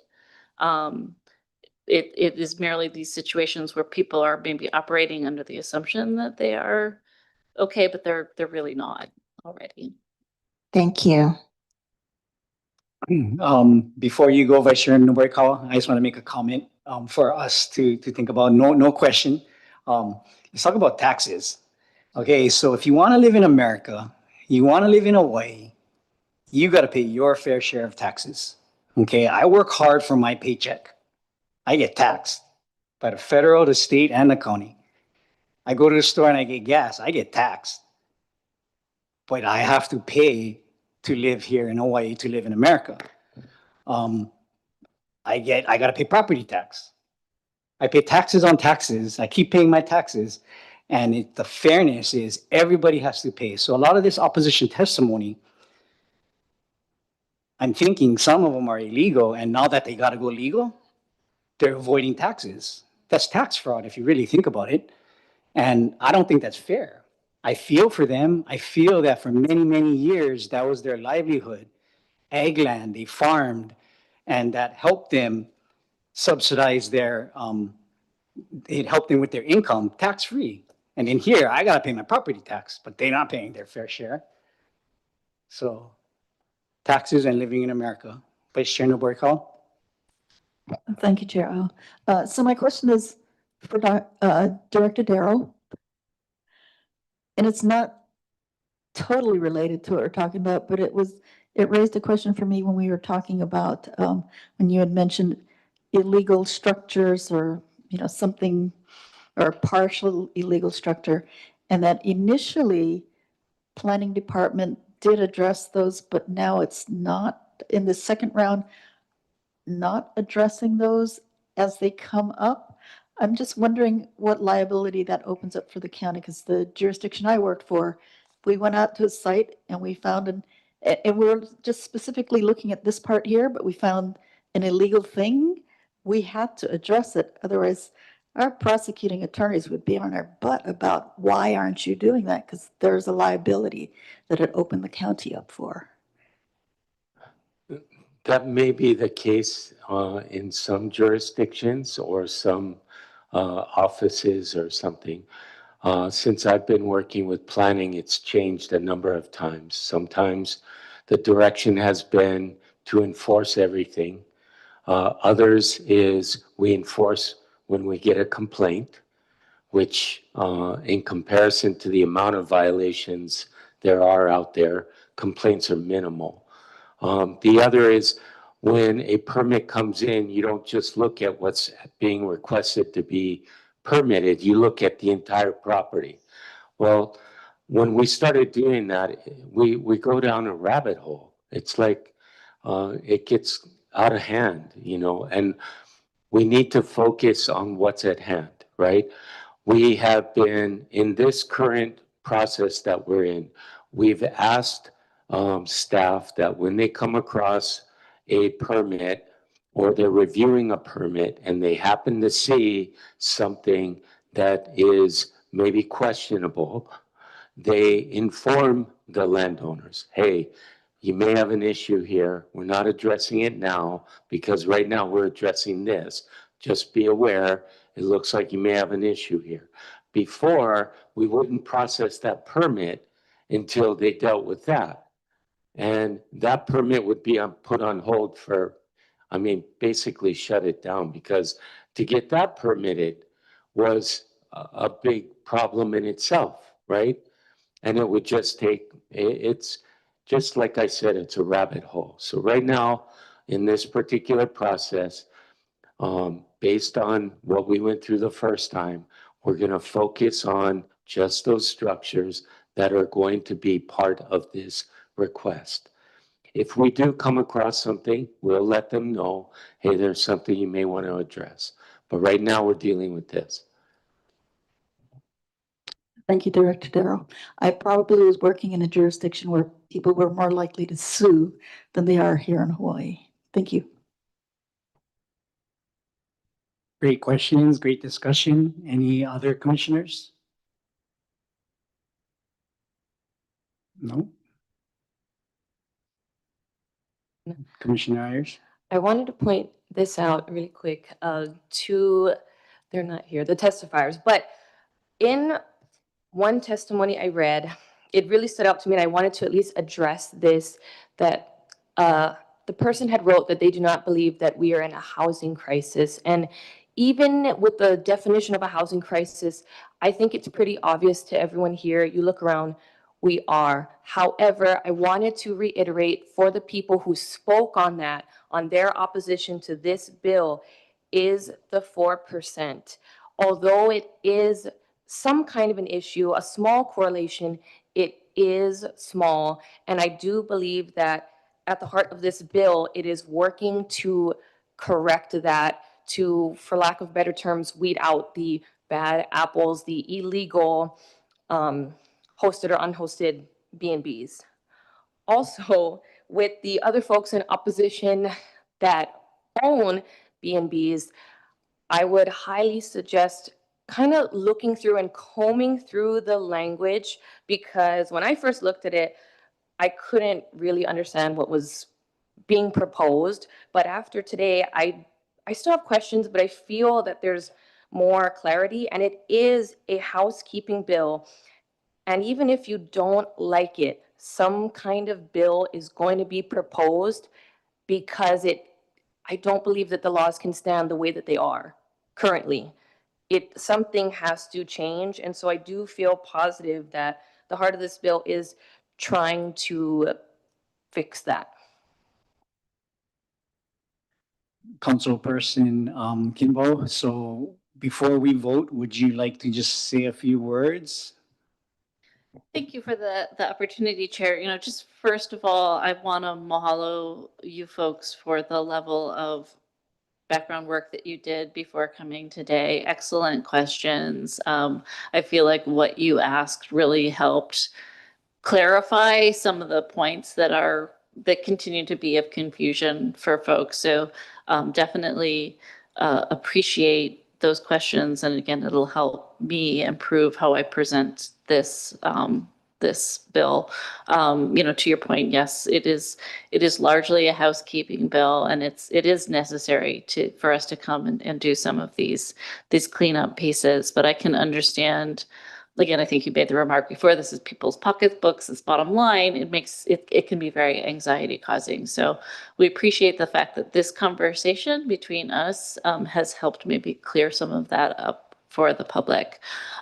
Just one minor ask, because it was brought up by the CDP Action Committee, and we do value their input as well as an official entity of the county, I would request that the commission weigh in with regard to the RM zoning, what you think should happen there, so that we have some sort of guidance from you folks when we take this back up at the council.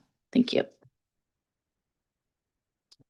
Thank you, Ms. Kimball. So no questions, comments, or concerns. We're ready to take a roll call vote on the motion to defer this agenda item to the July 18th, July 16th Planning Commission meeting. Ms. Jackson? Or Ms. Camaro, sorry. I just wanted to confirm with Maya that it can go on the July 16th meeting, correct? Yes, it can. Okay, There will be 4 items on that agenda, including this one. Perfect, thank you. Vice Chair Noborikawa? Aye. Commissioner Ayers? Aye. Commissioner Makaayao? Aye. Commissioner Rodriguez? Yes. And Chair Ao? Aye. The motion carries 5-0 with Commissioner Inaba excused and absent. Thank you. Okay, thank you. We'll see everybody back here on the 16th. Okay, so let's just move on with our agenda really quickly. We're ready for a motion to adjourn. We don't need to discuss anything else. Can I get a motion to adjourn? Vice Chair Noborikawa? I make a motion to adjourn.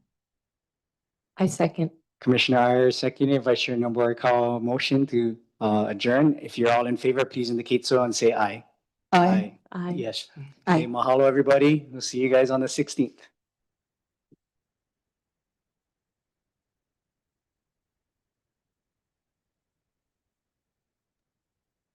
The closed captions transcript will be terminated shortly. Those who wish to save the transcript should do so now.